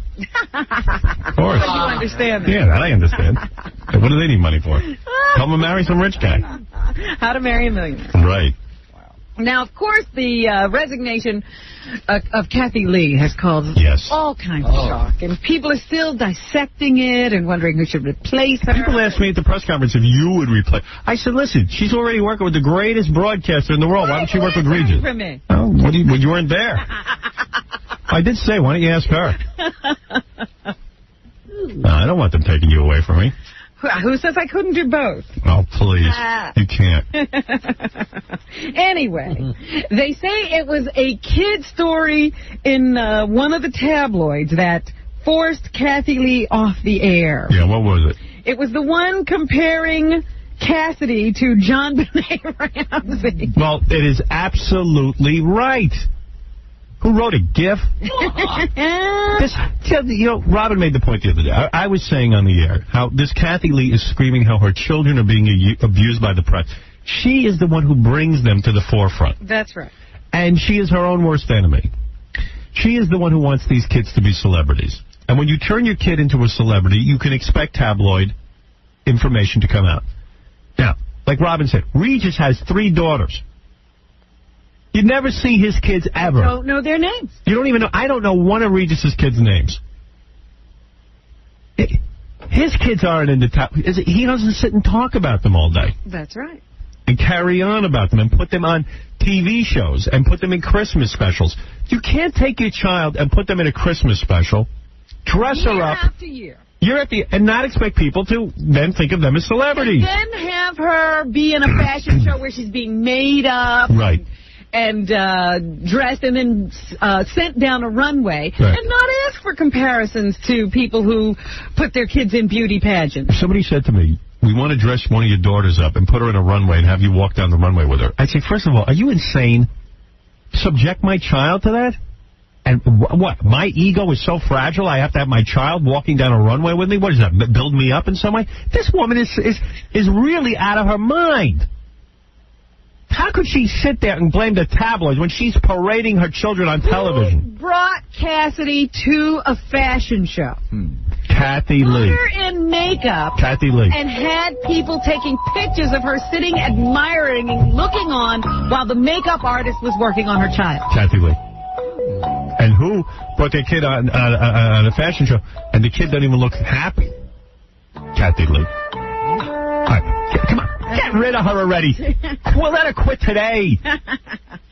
So anyway, who is going to replace her? That is we've got all kinds of questions, like who's going to be the president, but the most important question is who is going to take over for Kathy let me tell you something. The best thing in the world for Regis has been Kathy Lee. Who will sit next to Regis? It will not be the people they're mentioning. It'll probably be somebody unknown. Some new person that they find from talent hunt. Well, Regis was implying, they say in the paper, that he might not need somebody. Oh, yes, he does. Yes, he does. But they say that he may find himself paired with a rotating group of co-hosts for the near future until the right mix can be found. Interesting. That's a way of doing on-air auditions. That's right. Right. So that's what they're thinking maybe will happen because, Kathy Lee says she will work until July, and then she will take a vacation the entire month of August, and her contract ends at the end of August. Wow. So there. You know who would be good? Robin Rudzinski. Oh. Why not? She's terrific. I love her.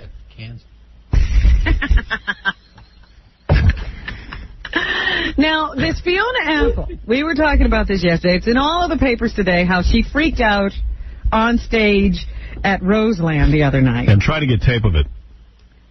And the audience eventually left totally disgruntled. They say that in the audience watching this was her boyfriend, Magnolia director Paul Thomas Anderson.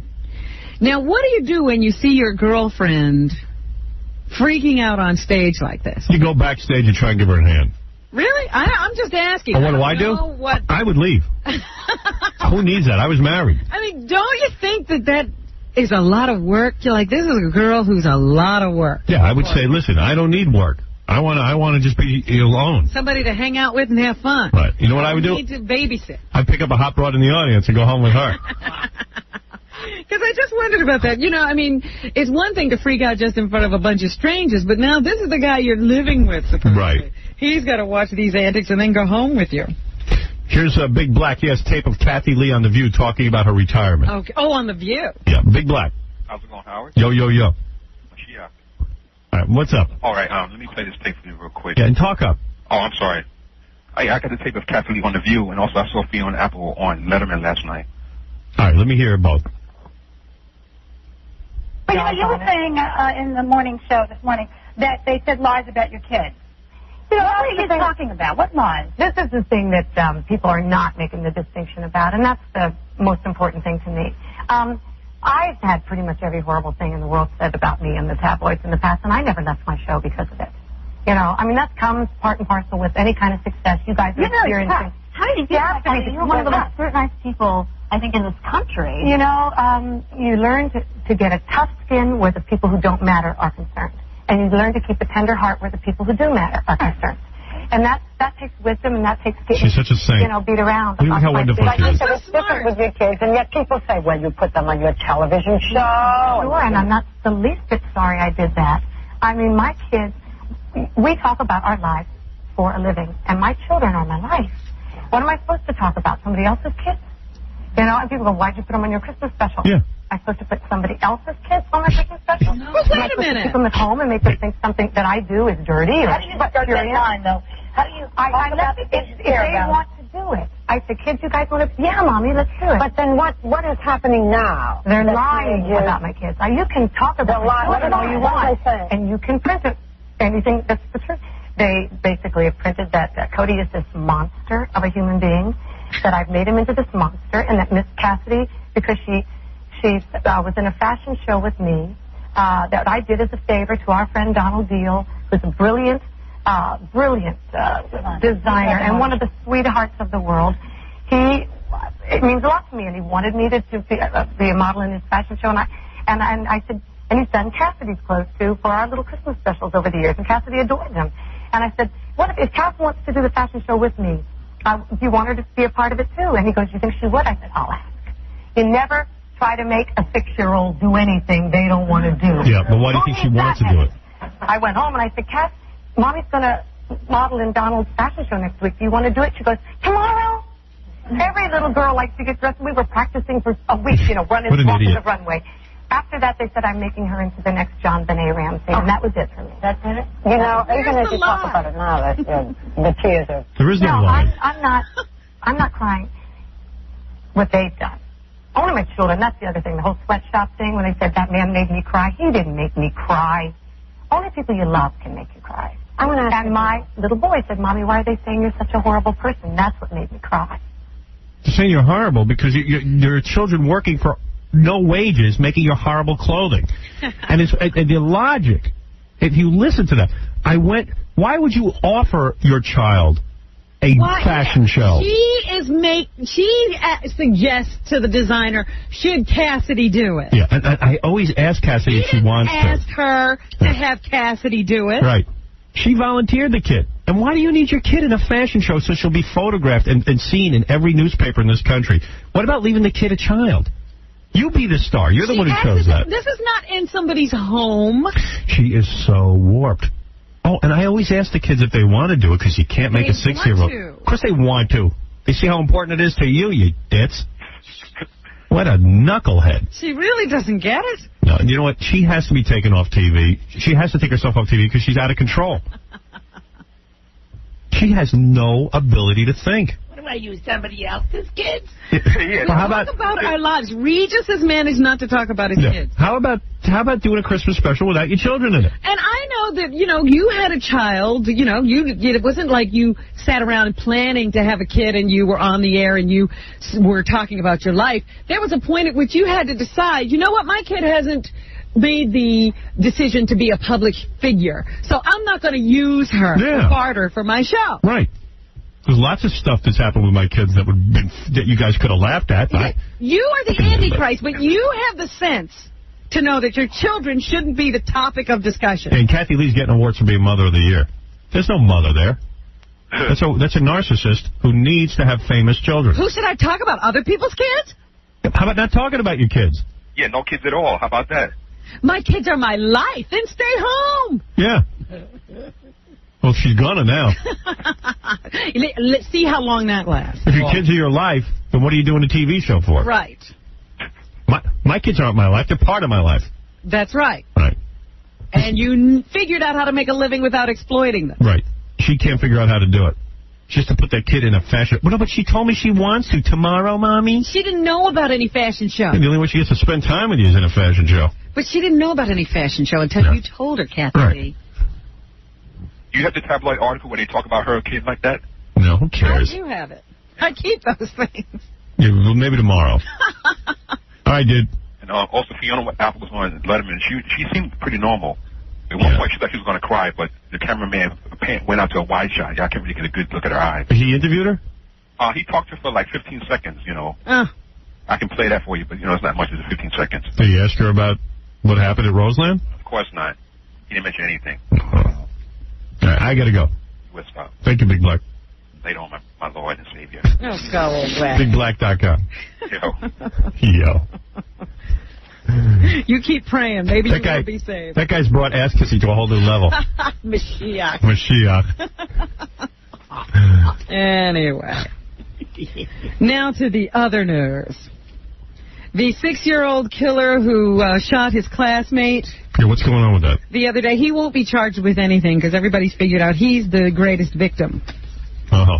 They say that last week he lived in a flop house where he didn't even have his own bed. He found the gun that he took to school under some blankets. The house that he lived in with an uncle, because his father is in jail and his mother was evicted. He was just put there because his mother had to go elsewhere to find a way to house and make a living for her family. So she put him with this brother of hers who apparently traffics in drugs and stolen guns. You know, when I hear a story like this, I can only help but think about these abortion idiots who are against abortion. You see what happens when children are unwanted? Do you see the level of anger in these kids? You know, they're right. This 6-year-old is completely a victim of his environment. The best thing is they went to the father in jail, and he said, yes, you know, my son has had behavior problems, but he was taught right from wrong. That guy's sitting in jail. Yeah.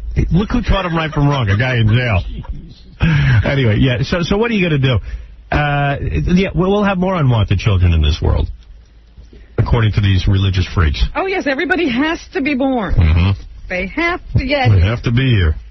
So, right to life. It's just amazing. So anyway, he's not going to be charged with it. And I think they gave him to some maternal relative to be raised now. I mean, he's just going to go on. He'll go back to school.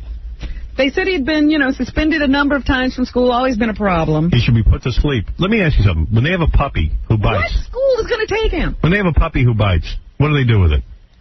They put it to sleep. Put the kid to sleep. I'm not kidding you. He's finished, this kid. The father, Diedrich Owens, is in jail on a parole violation. He told the cops that people often went to the house to trade guns for crack where his son was living. He apologized for his son's actions yesterday in family court and pleaded for custody of his children. What, they're going to go to jail? They're going to put that kid in another school? You got to be kidding me. Well, he's got, it's against the law not to send the kid to school. Send the kid to Iran. Yeah, the young suspect was placed in the custody of an aunt yesterday. That's aunt. And no, it's aunt. And the judge ordered the boy's mother to stay away from the house. Boy, oh boy. His uncle, Sir Marcus Winfrey. Sir Marcus Winfrey? Get out of here. What are you talking about? That's the uncle's name. Sir Marcus Winfrey? Marcus Winfrey. Was he royalty? Yes. Hello there. He was knighted by the Queen. Yes. Yeah, I'm Sir Marcus Winfrey, and this is my brother, Queen Victoria. Sir Marcus Winfrey, the Oprah Winfreys. Wear my crown.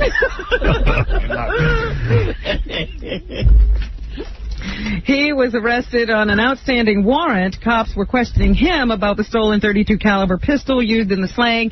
They think they're going to try to bring charges against some of the adults in this case. The father of the little girl who was killed is just livid that nobody is being charged. Of course. With her shooting. So, Yeah. real big mess over there. Then in Pennsylvania yesterday, a black man reportedly out to kill white people turned 2 fast food restaurants in suburban Pittsburgh into the nation's latest killing fields after shooting a worker who he thought was too slow to fix his door. He apparently had lost his keys the other day and called to have the door fixed after they broke it to get him into his apartment. And some white people showed up. And that pissed him off. So then he, I guess, called the landlord and got into a shouting match with him. It became so violent that the landlord thought to protect himself. Then the guy said, you're a dead man, went back to his apartment, I guess, picked up a gun, and actually said to one of his neighbors that don't worry, he wasn't going to hurt any black people. Here is... Christine McRae, who lives in his building, number 1. Wow. This is Christine McRae, you say? Yes. He said, well, I'm not going to hurt any black people. I'm just out to kill all white people. That's exactly what he said. So he shot several people. All of them were white males. 2 died, and 1 is in critical condition with a bullet in the head. Won't kill any white women. Then he, I guess he went to a Burger King and a McDonald's. That's where he decided to do the shooting. Yeah. Then he went to some kind of a home and took some people hostage. Eventually, the police arrived. They cleared the building, including a lot of children. I guess there was some kind of a daycare center or something there. And they negotiated with him. He went from wanting to commit suicide to not knowing what to do. And finally, they talked him into releasing his hostages and surrendering. So he is in custody. All right. These shootings have prompted President Clinton to make a direct appeal to Congress to approve gun safety legislation before lawmakers recess next week. Here's President Clinton, number 2. Yeah, let's have some gun safety legislation. Congress, you have had legislation now that would require child safety locks, would close the gun show loophole, would take other steps to keep guns out of the wrong hands for well over 6 months. You're supposed to take a recess next week. Before you take the recess, please send me this legislation. That makes a point. Yeah, they say that they have the technology to put like a child safety trigger on these guns so kids wouldn't be able to fire them, and they could make it a little bit more difficult to get guns in these gun shows and so forth. So maybe that's what we need. We don't seem to be able to handle our guns. Meanwhile, there was a debate between Bill Bradley and Al Gore yesterday. It was sort of a debate, but they seem to agree on almost everything. So it's almost like we don't need 2 candidates because they're so much alike. Both advocated hate crimes legislation and equal treatment for gays. Here is Bill Bradley, number 3. Gays and lesbians are no different than the rest of them. They just have a different attribute, like a different color hair. It's no different. And we have to respect them, and we have to accord them the dignity that every person in this world deserves. And Gore said there's still a lot of work to be done addressing all kinds of discrimination and prejudice. We address the issue of racial discrimination. That's why I got to vote Democratic. I mean, the Republican stuff is kind of nasty to gays and nasty to people who want abortion in this country. It's just nasty. It's all these religious, dopey issues. They got to get it off the Republican platform and get back to what they were doing, which was, reforming the economy. Work to do. Discrimination against people with disabilities or with a different religion. I think that it's time just leave people alone because of the way God made them and stop the discrimination. There you go. And since there's so little difference in the candidates, one wonders why Bill Bradley doesn't just get out of the campaign. But he says that he's in it for a while yet, and he's not interested in the vice presidency. Number 13. Number 13, Robin. You're jumping ahead. Yes, I am. I'm running for President of the United States, and that is the position that I want because I think I can offer the leadership that the country needs at this time. I would not do vice president. So he's not interested in the second spot on the ticket. He also says that Super Tuesday will probably be more of a determining factor for him. There have only been 250,000 people who voted so far in this presidential race. And I haven't gotten any of them. Next Tuesday, there'll be 8.5 million people. It will be about a third of the delegates who will be selected. So I guess he'll base his decision as to whether to stay in the race on Super Tuesday results.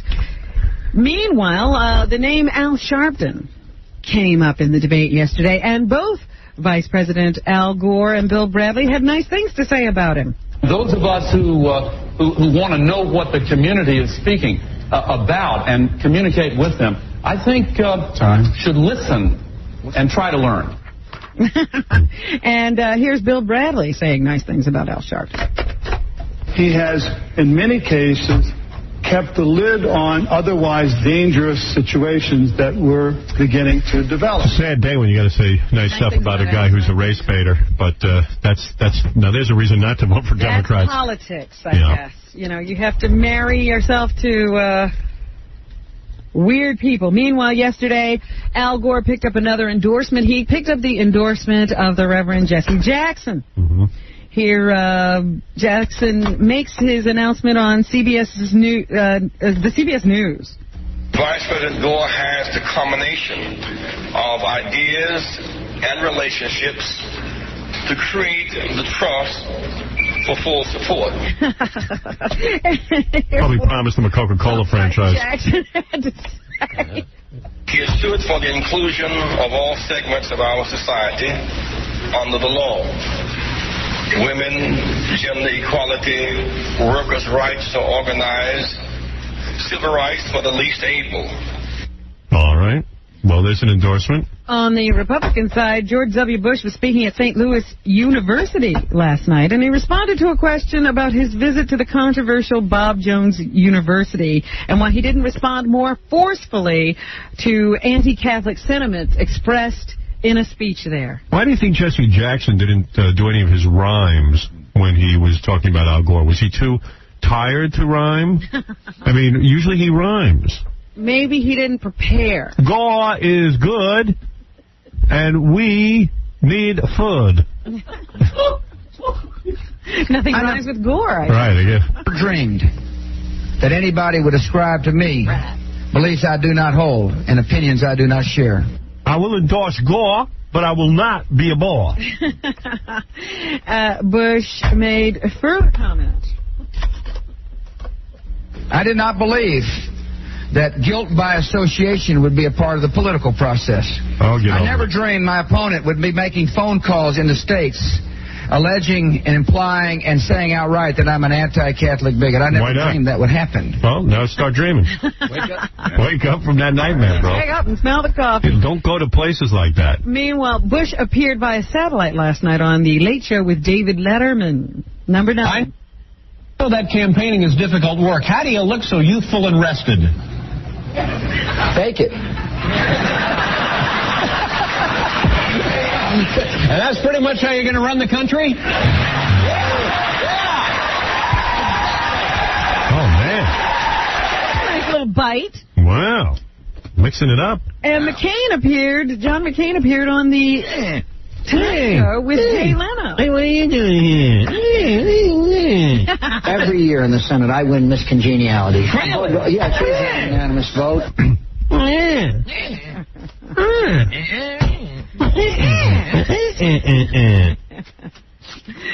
Also in the news, we're having a pretty bad time. I think I got to take a break. Oh, you do? Yeah, all right, okay, so little break. Switch topics when we come back. All right, right after this. Hello, my name is Fiona Apple. I'm a sensitive singer-songwriter. I write songs about my personal pain. I write songs about what I feel in my soul. And you are listening to a man who feels nothing and has no soul, Howard Stern. So from high atop the Howard Stern building, it's Howard Stern on the Stolen Vehicle Police Recovery Network. With the Howard Stern Show. Right, okay, people, you have to tell me these things, okay? Howard Stern. All right, anything else in the news, Robin? Yeah, unfortunately, there was another shooting in the Bronx, this one very close to the building where Amadou Diallo was shot. An unarmed parolee, he's being described as, was fatally shot last night during a struggle with a plainclothes cop in a Bronx building just blocks from where Amadou Diallo was gunned down last year. The shooting of 23-year-old drug suspect Malcolm Ferguson sent more than 200 angry protesters into the same streets that were filled with demonstrators after last week's acquittal of the 4 police officers in the Diallo case. As riot gear-clad cops mobilized, protesters chanted, "Go back to the suburbs." This was a man who was seen lurking in a building. Some officers who were doing undercover work were around. They noticed some suspicious activity. They cornered these guys, approached them, and were about to, I guess, cuff and arrest them when Malcolm Ferguson bolted from the police. They gave chase. They say he started to reach in his jacket. It looked as if he was extracting a gun, and he was shot. This time, the shooting officer was an Hispanic officer, and Mr. Ferguson was killed. How can you protest that? They found no gun, but they did find some bags of heroin. And the man had a long rap sheet. Why don't you sit there and feel sorry for a guy who's running from the police? Oh, people started screaming right away. You can't, so he had heroin. You can't shoot the guy. You shoot the guy when you're wrestling with him. You don't mind what a heroin dealer does to your neighborhood. No, that's okay. Just don't shoot him.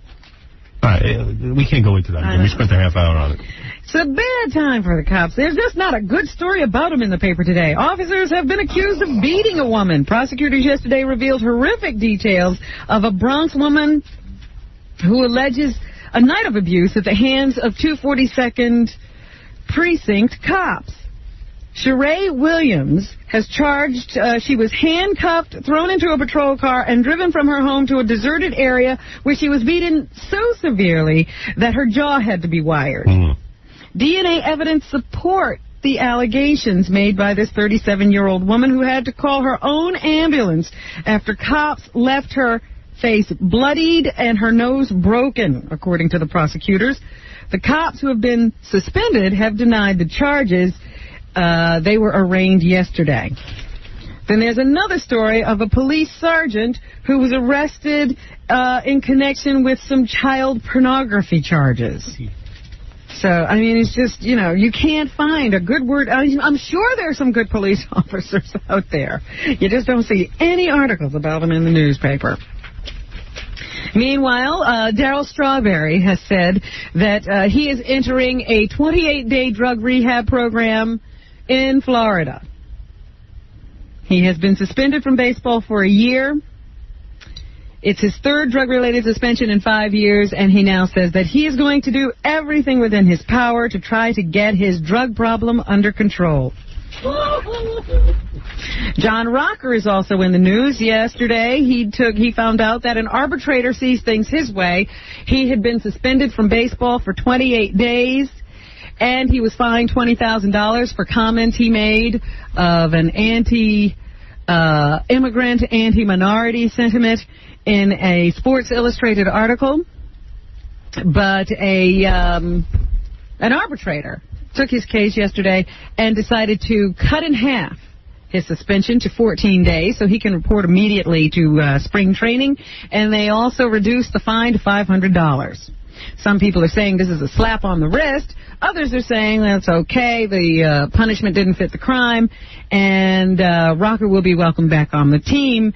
Here is Brian Jordan, who's the right fielder for the Braves. He says Rocker is forgiven, number 34. Number 34.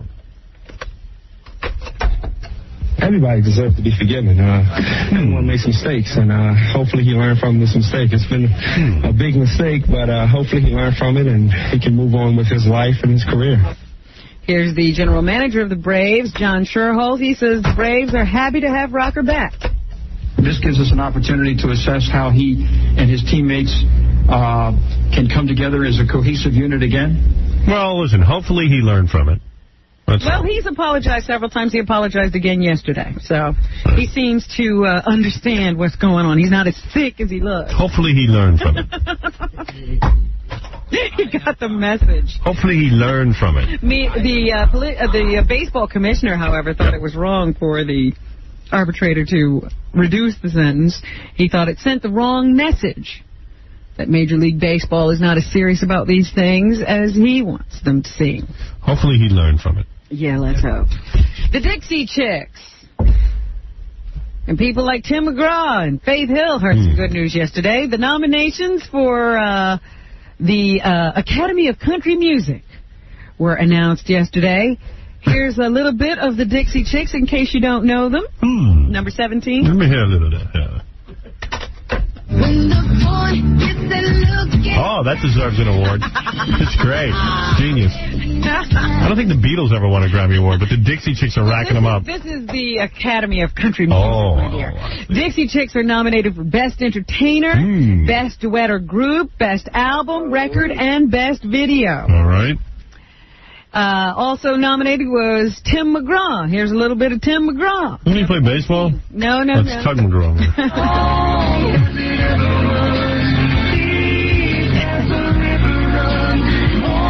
I think the ceremony's held in a barn.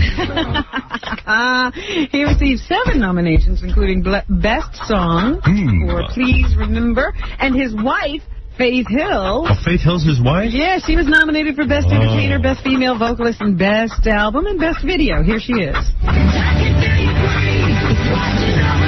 Oh, Oh, she's good. I like the way she looks, I'll tell you that. Garth Brooks, surprisingly, was not nominated at all. Thing ain't going too well now.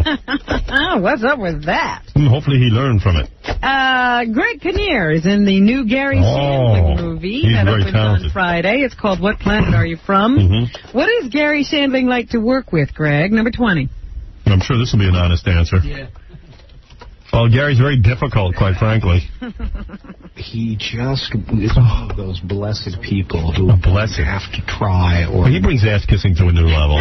He's way up there. It's just there. It's just a gift. It's so natural, and his humor is. By all accounts that I've heard, and I like Gary Shandling and everything, but he is a major pain in the ass. There are reports that he was fighting with Mike Nichols on this. Right. But listen to Greg Kinnear. He's it's good-natured, and it's kind-hearted, and except if you work with him, it's inspiring. Well, you have to understand when he's yelling. It's good-natured and kind-hearted. Why don't you just throw palms at his feet, Greg? Don't worry, you'll work again. You know what I think Greg hopes that other actors will hear this and go, man, I'm going to work with Greg Kinnear. He'll kiss my ass great. He'll be around. He's wonderful. He's a genius. He's just gifted. He's a blessing. Gary Shandling, meanwhile, is the guy who created and came up with the idea for What Planet Are You From? How do you do that? It was about the second year of the Larry Sanders Show, and I thought, what kind of character do I want to play that would be entirely different? And the alien from another planet idea jumped right into my mind. Yeah, it's called Third Rock from the Sun. Annette Bening is in this movie, and they asked her if she had any influence on the script. I love these actresses. They get hired. Now they got to influence the script. Yeah, just shut up and act. If there was anything that I did... I ad-lib. It was, don't cut that, don't cut that, don't cut that. He would want to change it and make it better, and I would say I would be fighting for the earlier stuff, which I did in some cases, and I felt very strongly about it, and that's a very good sign. My job in the movie was to make everybody else look young. And not pregnant. Right. Madonna has a new movie. The Next Best Thing. Does she have anything in common with her character? I mean, obviously, I have a child. And Rupert's a very good friend. Obviously. Of mine. But other than that, I don't have that much in common with my character. Oh, yeah, and I practice yoga. So I would say those three things I identify with. She's female. We both have vaginas. Anything else? Benjamin Bratt is in this movie. And he was asked if he was intimidated by the prospect of working with Madonna. Why would you be? Every one of our films have been horrible. Think you're ruining your career? Actor to actor, I wasn't nervous. Even man to woman. Right. No actor would be nervous around. Woman, I wasn't nervous. Man to woman, I wasn't nervous. Actor to actor, I wasn't nervous. But as a singer, I was very nervous. As a member of pop culture, pop society, to a internationally famous... There's no pressure. She's an a-hole. Yeah, I was a little overwhelmed, I have to be honest. Pressure. Like, well, she's somebody special. Is it as bad as all her other movies? I haven't seen it yet. It looks already bad. You know, you can tell it's bad. There's like nothing even interesting in the trailer. I know. I mean, it's supposed to be funny, but I'm not laughing. Well, that broad can't pick a script. She really can't. You know what? She's so out of touch. Except for the music. She knows the music. She's good at the music. Stay with the music. Yeah, honey. Neve Campbell is everywhere.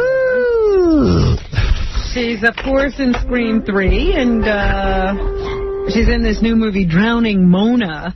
But Party of Five is... I heard that's horrible, Drowning Mona. You want to drown Mona. Yeah. You want to drown her and Mona. Yeah.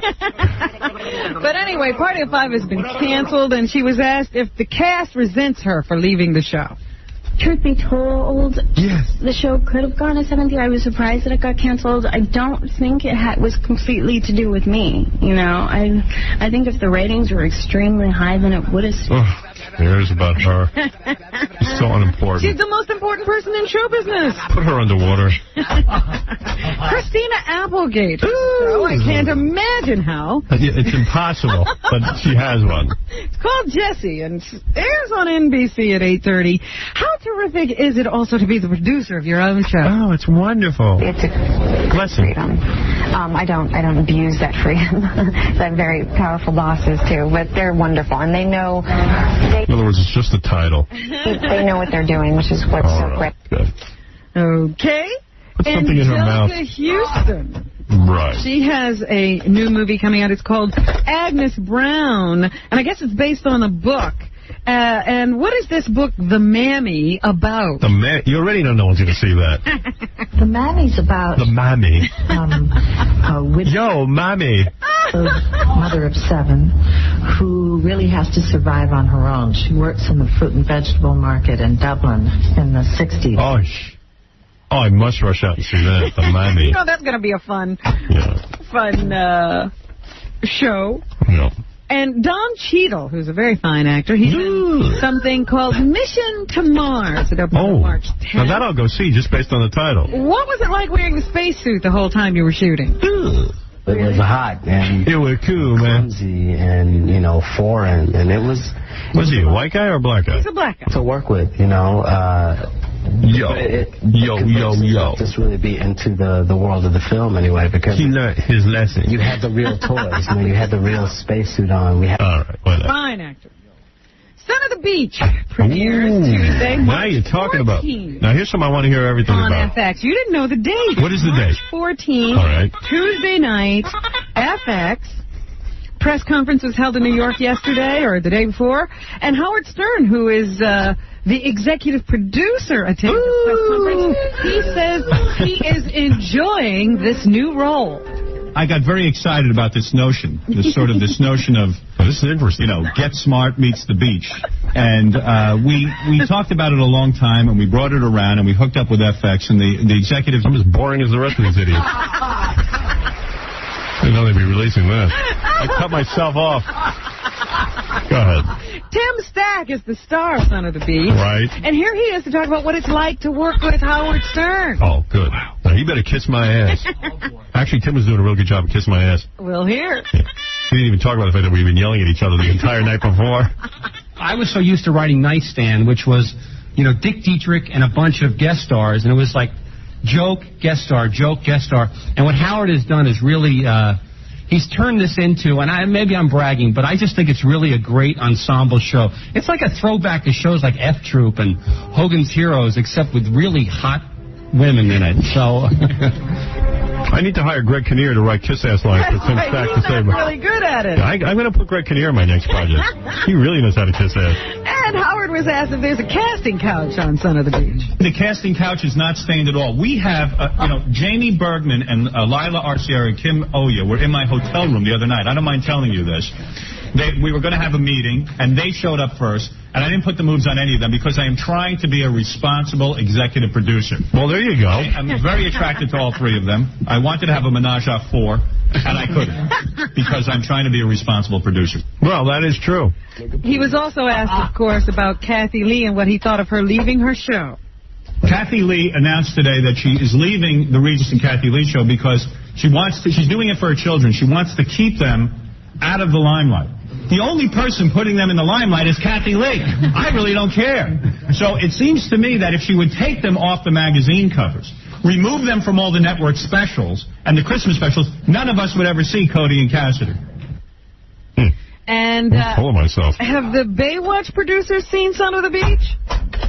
No, we haven't shown them the program. They were concerned. They said, well, you're doing another Baywatch. This show has as much to do with Baywatch as, Get Smart had to do with 007.